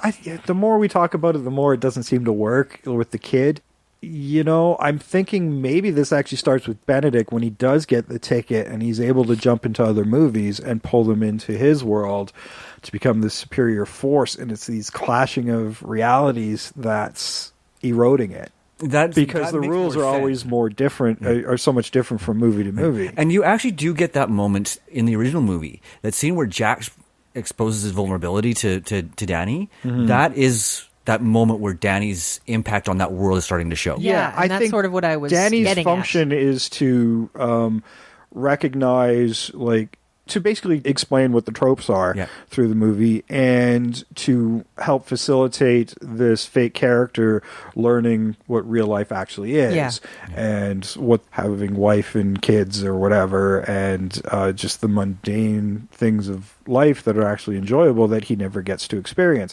That's kind of what that character facilitates, and I don't think that really needs to change. Maybe how it changes somewhat should. But its function should still be that, I think, and actually, primarily. There is one trope that we can break because they don't do it anymore anyhow, is the 555 bit. Yeah. They don't use the 555 anymore. That's true. Right? So he can say, well, I bet you that... They seem to have actually come up with a few more fake numbers. Exactly. So but he could use that 555 joke, and then Arnie can say, well, no. Nobody has 555. Yeah. Or he's like, or maybe somebody does say 555 is like, yeah, no, but my cell phone is 862-0147. Yeah. Yeah, but you could twist that bit around to be that breaking of the trope, right? Yeah. We can definitely have that where if there are certain tropes that don't exist anymore because they've gotten too old or stale. Yeah, I do like that. And that kind of fills that sort of... Because he likes old action movies along with newer ones, and he's thinking more of the older tropes, not the newer ones. Yeah, exactly. Because I felt like what happened in this movie was when Benedict and Jack Slater sort of came out into the real world, like they're in it, but I still feel that they had some sort of effect, like he should not have survived that head-on collision. even though there was an airbag. I like how he explains it. He knew the make and model of the car. He knew the airbag was there. I thought that was awesome. Yeah. See, if he's in reality, that really shouldn't be part of reality. That was totally a commercial, by the way. Yeah. Yes. Oh my God, that's more product placement. It was. I love how they use the product placement in this movie and not make it super obvious. I mean, there are definitely some obvious moments, but that I thought were funny. But the way they use them was functional as well. Yeah. Like, okay, it's a Coca-Cola bottling factory. That's why all the trucks are there, and you're getting all the Coca-Cola logos. But that just happens to be where they were. That just happens to be where they're driving. But I love that he says that bit, and it's totally a car ad. It really is. But it doesn't feel like it at the time. Yeah, because I just felt like when they were out there, they were affecting things just a little bit, it seemed to me. If they could bring some of their crazy movie abilities into the real world, I'd kind of dig that. They're like, wait a minute, that shouldn't have worked. That's the thing. Like, that's why I sort of thought maybe there should be an effective reality in that world, and then the effect of this, because there should be no cross-pollination, and that's why it's going wrong.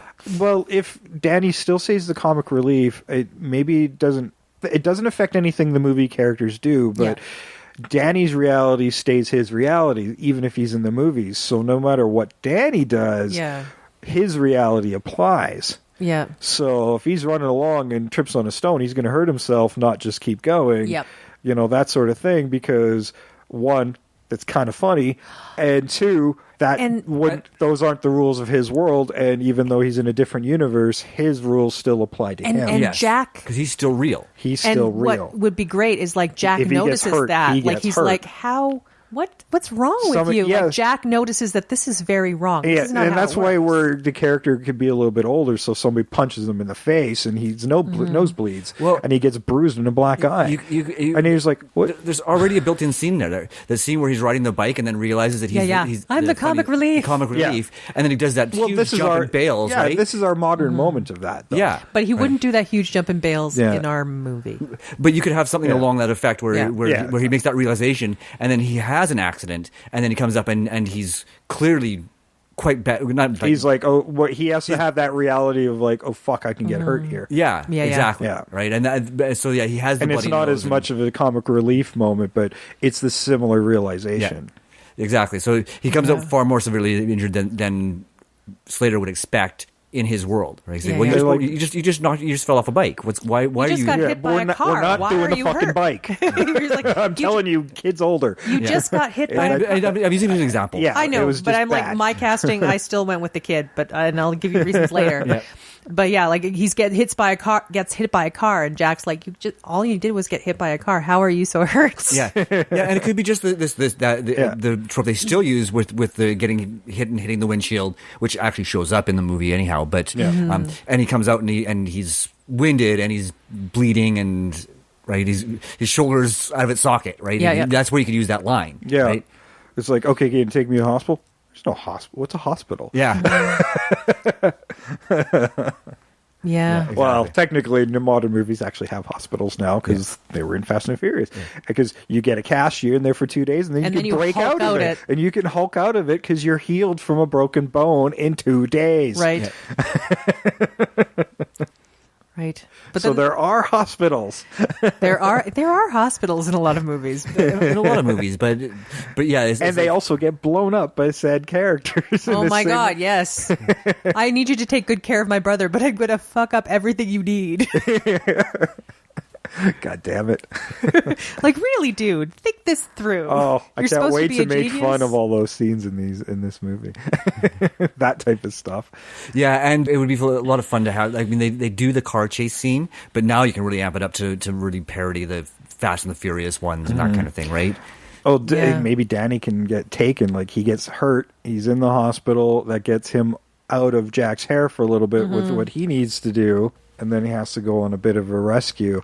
And Jack's left with his half of the ticket. Now Danny's over on the other side because he's been taken hostage from the hospital that's been completely destroyed by one dude who went and got him.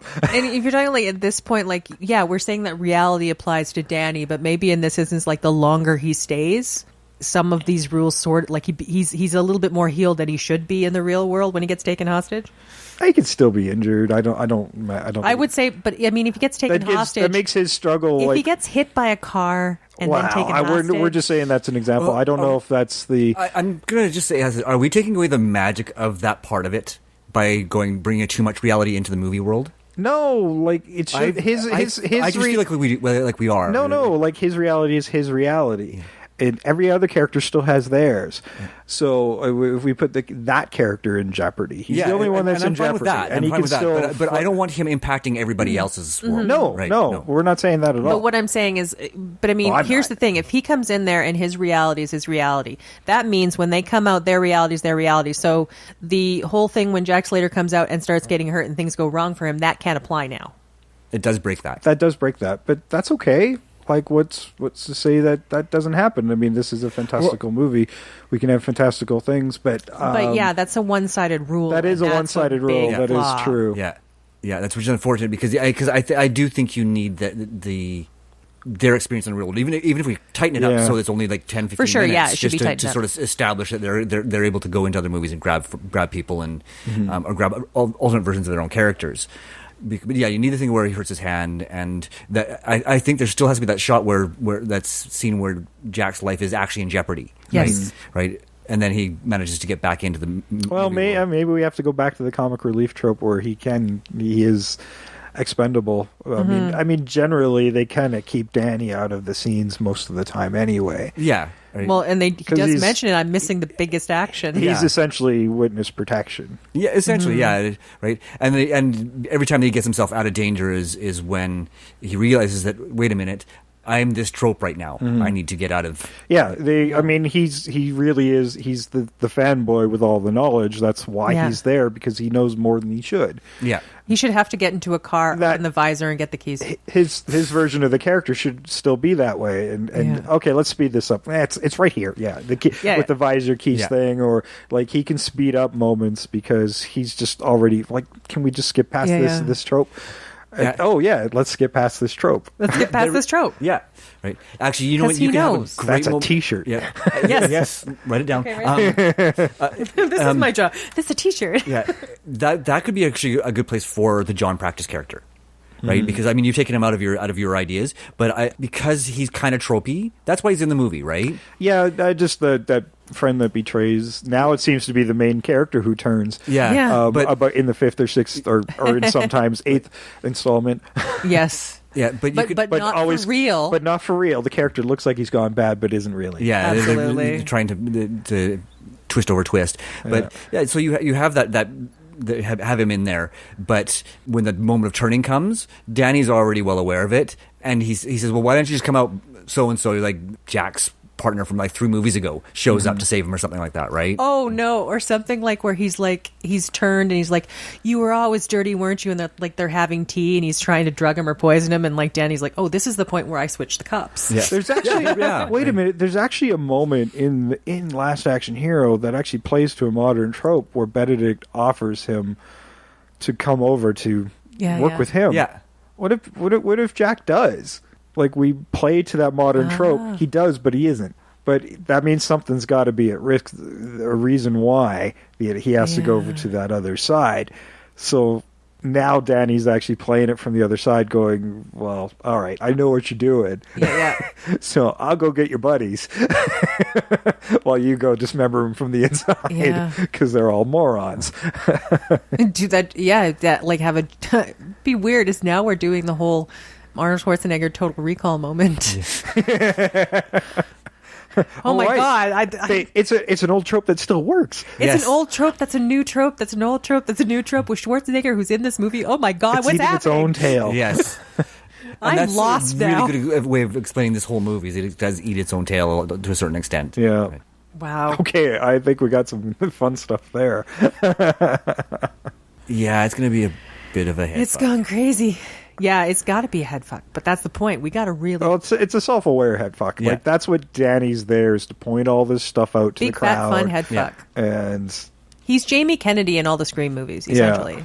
but it's going to be an action movie rather than a horror. Yeah, this could be. We could give it a darker tone, and I mean, look what PG-13 can do now. Really, yeah, right? I mean, you look at television now; you can have insane amount of gore, but as long as you don't drop an F-bomb, you're fine. See, that's or show a nipple. Yeah. You can show almost entire nudity, but as long as we can't have consensual sex between a loving couple, but we can cut a person's fucking head off. Yeah, as long as the goods aren't showing, we can have decapitations. Yep. Yeah, we can show mind-numbingly horrifying violence with buckets of blood. The R ratings are a little wibbly wobbly these days. They're fucked up. Yeah. Yeah, they are. Or in the words of The Good Place, forked up. Speaking of, I think we got some good ideas. Oh my God, wouldn't it be great at one point he's in the TV version? Mother Buckets. It's the Lethal Weapon TV series. Oh, that would be hilarious. Yeah, to have him go into the edited TV version. I love it. to get his Terminator character or whatever, right? Oh, but I want to see Benedict be in there, and he's like going, you know what? I want you to kill all them bucketing, forking things. You went to the TV version, and didn't Benedict's you? like, wait. What? Yeah, Why? you see a look of confusion on his face. And that plays really well with my casting. Sorry, I'm stealing that from The Good Place, but I love it, and I want to. What character would be good for that? What character should we pull from a good sweary? Well, that depends on your casting. I guess it depends on the casting. Yes, it does. Well, then let's do some casting. If it's somebody from it's not really an action film, but it's a bad guy from a film noir, and there's a ton of a Tarantino film. He's just in a Tarantino TV version. Get casting. Trust okay, me. Sam's biting at the bit. Yeah. So If you fed it so well to me, I'm going to let's start with. Let's Sam. start with me. Okay. So for my Jack Slater, I went with an action star that we all know and love, and who has at least one great series. I went with Will Smith. Okay. Did you? Yes. Yeah. Okay. I will tell you my reason afterwards. Yeah, but I was thinking he's got the Men in Black and he's got and Bad Boys. So he's established himself as an action star. It'd be kind of fun to see him make fun of. I didn't even think of him, but yeah. For my Danny, I went with, because I was watching Umbrella Academy and I really like the guy who plays number 5, and he's older, not as old as you were hoping to go, but by the time this gets made, he will be. Well, my kid, he's still like a kid we've seen grow up on TV, but now he's 17, 18. Mm-hmm. Yeah, and my actress right now is about 15, 16. I say by the time he gets made, he'll be 18, 19. So if we were making it in real world, but with Aidan Gallagher, he's amazing. He's probably one of the best performances in there, and he's the only child actor that I recognize right now. Yeah, I still kind of wanted that goofy nerdy aspect to him, and he does it really well. Yeah, he's got some of that, and he's also casting. You'll get I still like what Danny is. I just wanted to make him a little bit older, so his story's slightly of a coming age story. Yeah, just somewhat with a little less of the naivete. Yeah, I agree. That's why I went with Aidan. I wanted him to be a little bit older, and a little more mature. Yeah. For my Benedict, Samuel L. Jackson. Nice. If you want somebody who's going to have a great bit with the not swearing, that really does work. Yeah, that's awesome. I'm sick of these other forking snakes. Yeah. I have had it with these monkey fighting snakes on this Monday to Friday plane. Exactly. I did cast Ripper, but we can keep him. Well, I guess you do at the beginning there, kind of thing. Where I cast Vinnie Jones. Yeah, I've left Ripper out because he feels he's like really an an old extraneous character. I feel if we're modernizing it, the Ripper character feels old. Yeah. Now. Well, and since we're bringing in all those other people, I don't know if he's necessary. There's other characters. I but would, again, I cast him because that's fine because we didn't know where we were going when we do cast him. And I did the work, so I'm telling you who I did. No, that's cool. Yeah, that's fine. I cast Vivaldi because I wanted to cast Christopher Walken. Nice. Okay, cool. I like that a lot. Yeah. For my Practice, because I cast Practice, I went with Carl Urban. I don't know who that is. Carl Urban? Oh, Carl Urban. Yeah. Okay, I thought you said Carl Ordman, and I'm I don't know who that is. Carl Urban, I love Carl Urban. I love him. I'm having trouble picturing it, but that's okay because I can't get F. Murray Abraham off the top of my head. Yeah, that's the problem, right? Yeah. But I mean, they're different. Yeah, I can see him being a good traitor. Yeah, I can see him playing. I think you could up his character that way, especially if we make him a little more important and we do the main character turn. So now we actually got to keep the friend. actually straight. Yeah. Yeah. So that's even better because I don't want to see Carl Urban turn. Yeah, exactly. No, I love Carla. Even though we have. Yeah. we have. For my mom, the Irene, I was Sofia Vergara. Okay. Oh, I want to get back to each and every one of their casting because I'll do mine next because I'll show you what I've done and then we can extend on your casting. Okay. And then for my Nick, Arnold. Okay. Yeah. I mean, he's older now. Yeah. So why not? Exactly. Although that is like my grandfather can bench press a truck because I want to make them related. Nice. So. Yeah. And that's the one place where my casting doesn't work because Aidan Gallagher and Sofia Vergara are both. But then we can actually, if we have something happen in the movie theater, Nick can just be better than that cute old man. Yes. That he looks like a fucking Disney character. I love him. Yeah. Oh, Yeah. He's wonderful. Yeah, He's a he is, wonderful yeah. actor. And then for my director, I went with Tim Story, who directed Taxi, directed some of the new action comedies with Ride Along 2. Right. So he's doing a lot of fun, sort of light action, right? But not good. I like the first Ride Along, and I love Taxi. All right. Taxi was a good remake, I thought, when we did that one. Yeah. It was when enjoyable. you compare it to the original, it's not as good, but if you saw it without seeing it, I think that Taxi was a lot of fun. It's a lot of fun. Yeah. There you go. And he did another tie-in because he did direct for episode 80. I will go next because then Trish can follow my lead. But before we do that, we'll go back to Sam's a little bit because you'll see what I'm doing. Mm-hmm. Okay, so as we already know, my Jack Slater is Dwayne Johnson, The Rock, because they took the top star. I want to take the top star, and I've explained the handoff. So he plays Jack Slater / Hobbs / the Scorpion King because he's bringing in alternate versions of himself. So I hope you're thinking, Sam. Carl Urban's bringing in Judge Dredd. For Danny, I went with Gatton Marazzo from Stranger Things because he's going to be about 17 right about now. So by the time the movie gets made, he'll be 19. So he'll be older, but still has that great nerdy look to him. So I think he'd be great, and he's just kind of a lovable kid too. For my Benedict, I went with Hugo Weaving, who's not just Benedict, but Agent Smith, the Red Skull, and Megatron. Nice. There's your big bad at the end. Yeah, and V, don't forget. No, he's a good guy. He's a good guy. Oh, yeah, he is, But that could be like a face-off between those two. Yeah, well, I think I'm going to try to stay away from recruiting good guy versions of themselves for the other side. I just Really? to kind of keep the heavies. Oh, because I'd love to watch him come in as his character from Priscilla, Queen of the Desert. I need to see that. Like, he just walks in like, what am I doing here? That would be awesome. If you want a comedic moment beat right there, that would be perfect. Maybe that one. I would love that. Well, he was kind of bitchy in that movie, so why not? He really was. Him and like Guy Pearce. Okay, for my Nick, I went with Jeffrey Rush. Okay, nice. Grandfather, he's in his 70s now, so I think he's great and still kind of nod to more fantasy type action movies with the Pirates movies, but we're not going to bring any of his alternates because he exists in the real world as far as the movie goes. That's all actually the main characters I cast because I thought the daughter was extraneous. Yeah, and I didn't cast her. her. Out at the time. I wasn't thinking about how important the partner would be, but now. Now that's actually a thing, so I certainly like Carl Urban, and we can actually do alternates of him as well that we can pull in, so that's great. But even Doom, he's sort of a good guy. But for that final act, because Hugo Weaving's character Benedict is a egomaniac, so he's only bringing in versions of himself, and he's got Megatron, he's fine. He figures he's got everybody fucking outgunned, but. To balance the scales, we've got a small army that Slater's brought in, or actually maybe it's Danny who's helped Slater bring these characters in. So I've got Keanu Reeves as Neo, John Wick, and Constantine. Oh, nice. I've got Vin Diesel as Toretto, Riddick, and Groot.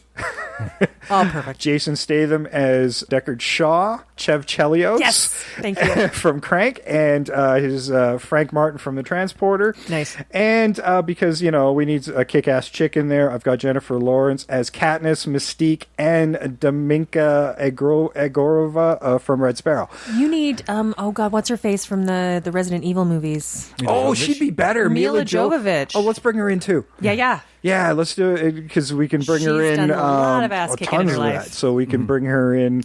Ultraviolets. as Ultraviolet would be good, and we can keep doing this, Alice, right? Resident Evil, and you can there's a you few see others. how that final act can be really awesome, with full of Easter eggs that we loved from Ready Player One and Last Action Hero, while still having a big climactic fucking battle. Charlize at the end. Theron, you could also throw her in there. Sure. The So, Young and I Flux mean, and it's Atomic Blonde. it's endless, right? Yeah, and that's what I was thinking. That's why I went Jennifer Lawrence, but Atomic Blonde. I was thinking on that type of vein. Like, okay, yeah. So that's kind of what I was doing there. So cool. You can have so many. You can have Tom Hardy. Yeah. Yeah. Mad Max. Yeah.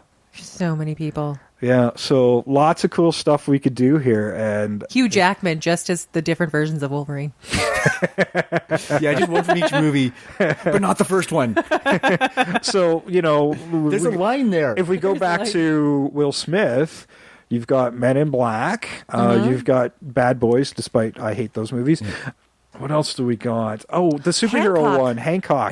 That's the good one. Yeah. Well, when you're Because talking he's about like Superman, but down and out Superman. Yeah. You're talking about hospitals. That what actually went through my mind was Hancock, where he's actually hurt in a hospital, but it's because his superpowers are failing. Yeah. Yeah. Okay, so we've got that. So Him and Charlize Theron. and it's because of those moments we can actually recognize his superhero stuff while keeping until the final act, keeping it fairly grounded and escalate into those crazier and crazier stuff.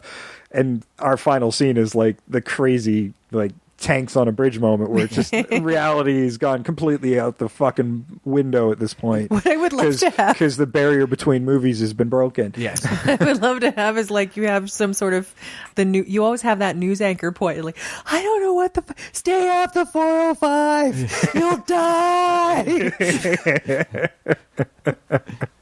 Like just the news anchor just losing it because there's nothing they can do. There's nothing that fantastic. makes sense. Yeah. Yeah, he's like going, I don't know who the fuck these Maybe we people should do are. this in the real. I don't know. It doesn't matter if it happens in the real world or the movie world, but I think it only works in the movie It only world. works that if you're going to have like the big battle, it only works in the movie world because we kind of want to keep that rule when they come here. It's not going to work for them. Yeah. And that's I what mean, really, Benedict's only reasoning is fortuitous, is stealing, so he has value. But in this case, he can rule all reality. Yeah. So, I mean, the original script, I think he was supposed to be revealed as the devil himself, and I can't think of anybody better than Charles Dance to be that. Yeah. Absolutely. So, good. yeah. All right, Trish, let's hear with yours. And if you can think of alternate versions now that we've established that, throw them in there. Not so much because I went a different way with it. Because Okay. what I was doing when I was casting this, when I was watching The Last Action Hero, I was being brought back to like my childhood, and I'm like, oh yeah, so it's a little kid sidekick, and I'm like going, you know what? I'm better than all those little boys. I wanted to be the sidekick. I'm like, I'm better with a gun. I'm better with a knife. I'm better with all these little boys. What the fuck? It made me so mad as a little kid. I'm like, I'm a better sidekick. So I went with like another young actress, Madison Wu from Bizarre Varks. She's like sort of a preteen type of girl, and then like so I made her mother Constance Wu, who's from Fresh Off the Boat and is like my spirit animal because she's such a badass. Okay. And she's so straight laced. So I haven't seen any of these things. my Jack Slater, I went with Will Smith for my Jack Slater, partly because I wanted to do one thing that I thought was kind of important and interesting, because this trails back because when I was first looking at this to like those 80s action movies, like when you talk about Will Smith was originally like he was going to be cast as Neo in The Matrix, and he turned it down. And part of the reason he turned it down is like going, well, if I'm going to be the black character, then the other character is going to be like a white guy. It was going to be Val Kilmer. He's like, yeah, that's not going to work. So I wanted it to be Will Smith, and I wanted the other person to come in and is like, do you notice how few black people are here? Like, why you're one of the only few in your department? Like, I wanted the character of Danny to come in and be like, didn't you think that's a little weird? Yeah, I think the cop that died, I was like one day before retirement, might have been the only black character I saw the entire movie. Exactly. It was Captain. You're but right, I mean, the Captain. The Ellen. think about it that way. How many others? Yeah. That's So true. I just wanted to just make a note of that, because that seemed to be it. Like, if you're doing a buddy cop movie, you have one black, but you can't have both until you got to Bad Boys. Well, and that's the thing is, if you're making fun of current tropes, that's not really a trope But anymore, that's right? the thing. Yeah, it's a trope that's that when I has was gone looking away. at it, because I was looking at. I mean, my the lead's 80s also tropes. black too. But so. it's still sort of, you still sort of don't have as much. Yeah. in movies now, if we're being honest. And so I went for Benedict. I went with Jermaine Clement. Yeah. Who's played some bad guys before. Men in Black, actually. Mm-hmm. He was a bad guy in that. Mm-hmm. And then Vivaldi. I actually cast Vivaldi because I wanted Liam Neeson because it was about taking people, and he's the one who took them this time. I like when he kind of plays like over the top when he did A Million Ways to Die in the West. Yeah. And it was Which I just watched, I really love that movie. It didn't do well at all, No. but I really do love that movie. It's very watchable. It is very watchable. I mean, there's a lot of potty humor, but that's what you expect from Seth MacFarlane. Oh, sure. Absolutely. Yeah, no, it actually watches like an extended episode of his show, so of Family Guy. Absolutely. I love like how he puts non sequiturs in his movies. Yes. They're so cool. Yeah, because I mean, he does that all the time in his show. So there's that. And Lieutenant Decker, I went with Joel McKinnon Miller, who's Scully off of Brooklyn Nine-Nine. Usually he's like a big dummy, but in this one, like he's a big guy with a big voice. So I would love to see him yell at somebody. And then I went with John Practice. I had, with your guys' help, because I was trying to figure out who plays the character of the guy who always betrays somebody. It was Colm Feore. Which, if he's still the bad guy in our remake, you could have him be the bad guy from Chronicles of Riddick.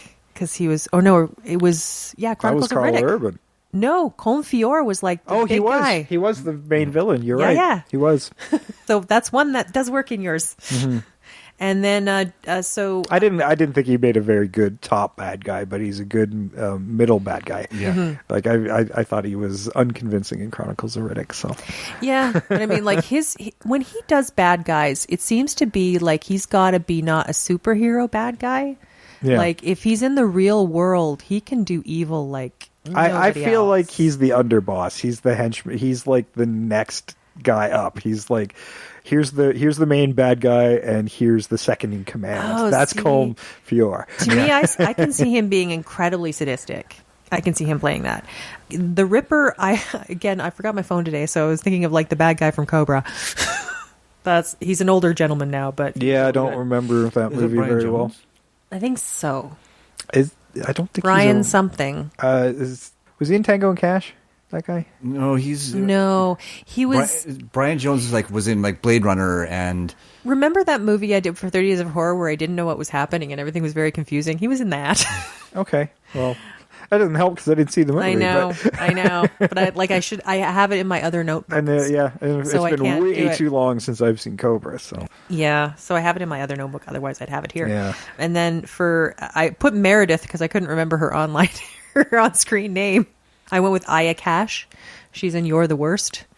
She's like this tiny redhead. Mm-hmm. And then as you guys were casting Nick, I'm like, I forgot about Nick. So just as a fun throwback, I put Charles Dance in as Nick because I thought it would just also be works. nice. That's fine. Yeah, I want him to be the kindly grandfather. yeah, because he's kind of like that now. Like He's I see him on. I don't know. He's that old guy in the easy chair reading to you. Yeah, and like, but he was always typecast as like a bad guy, so I kind of wanted to make a note of the typecasting. He still looks mean though. Like you see him in like when he made that quick cameo in the new version of the Ghostbusters, and I'm like, okay, you weren't a bad guy, but you played a jerk, but he still has that meanness to his look. Like he's always looked like a villain. See, I'd like to again break another trope. Oh, and you know what? Before his career's over, he needs. I know he's been in Game of Thrones. Was he king? I haven't seen it. No, he was Lannister. Yeah. He was the dad of Tyrion. And Cersei. Well, I mean, and Jaime Lannister. Any great British actor who's got a really distinctive voice like that needs to play a wizard. Yeah, true. And he hasn't done it yet. No, he hasn't. And poor Patrick Stewart hasn't either. He needs to play a wizard. I thought he did at one point, didn't he? Well, he's played wizard-like. He hasn't played a wizard. What's he played Xavier, not. Oh no, he has played a wizard. That's what I'm wondering. No, Excalibur? he was an Excalibur, but he wasn't a wizard. No, he wasn't. Okay, that's what I was. He did not play. He did not thinking. play Merlin. He wasn't a wizard. Oh, okay, that's what I. He That's still where I hasn't got played a wizard. confused. That's where he met Helen Mirren and lived with her for like 4 years. Yeah, strange little world. Yeah, we'll get to that one Patrick eventually. Stewart. I've been wanting to remake Excalibur for a while, but yeah, I think we're gonna. This could still be a very fun movie. I think we have a more aware audience than when this movie came out. I think it deserves a second shot. It certainly had a good shot the first time, but the tropes have changed. the movie should change with that. So it could be different and still have the similar idea to it, and still be a lot of fun. And way more over the top than it already was. So. Oh, yeah. And, there has to be one also. Sorry, there's one other that I definitely want to put in there. Something with a cell phone where he either has low battery or no service. Because that always conveniently just fucking happens. Fair enough. All right. Well, I think that's it for Last Action Hero. This was a great conversation, and we could have gone for a long ways, but we've already hit like 2 hours. Oh, so man. We got to cut and this one. There's still 1,000 things we could do with this. It's such a big movie, because, the movie is not a short movie at 2 hours, 10 minutes, so there's a lot there. Yeah, a lot of fun to do. Thanks for working with me on this birthday episode. Thanks for the rewatch. Like, I hadn't seen this in a while, and I forgot. That's the magic I enjoyed of the show. It was fun when you said, let's do this, because I had seen it in the list on Netflix. I'm like, I need to rewatch that. And then you said, yeah, that's what we're doing for my birthday. I'm like, yes. Yeah, I've been wanting to rewatch it for a while, and I've just kind of been holding off. So I'm like, we must do an episode about it. And I urge other people to maybe just give it a rewatch, because with all the meta stuff happening now, it might land a bit better for you. Yeah, I think you'll really enjoy it. It's a very enjoyable watch. There's certainly some things you're just going to be like eye-rolling, but you get past it real quick, because there's something new right there. It's a fun ride. It's very self-aware and tongue-in-cheek. So technically, you could do a series with this if you really wanted to dig in. Oh, you totally could, which would also play to tropes. Yes, absolutely, right? Yeah. All right. Do us a favor, help out the show. Give us a 5-star rating and a short review over on iTunes, Stitcher, Google Play Music, TuneIn Radio, Player FM, and of course Radio Public. Tell your friends where to find it as well. Those places, we get a little kickback if you listen to Radio Public, so that's always good as well. We're also on frickin' YouTube. So check us out there. We drop every Tuesday on the podcast apps and every Thursday on YouTube. Sometimes those episodes disappear on YouTube, so make sure you ring that bell for notifications as soon as they drop, because they might not always stay there. But all the entire library is over on all those other podcast platforms. And of course, you can find us on our social media at Invasion Remake on Twitter, Invasion the Remake on Facebook and Instagram, and Invasion the Remake at gmail.com if you want to email us your suggestions, your corrections, your comments, and of course, fan challenges. We're always looking for that next cool thing to do. So if you got a good idea, we might do it for our future episodes. So let us know. Until then, I've been Jason. I am always Sam. And I continue to be Trish. And we are out of here.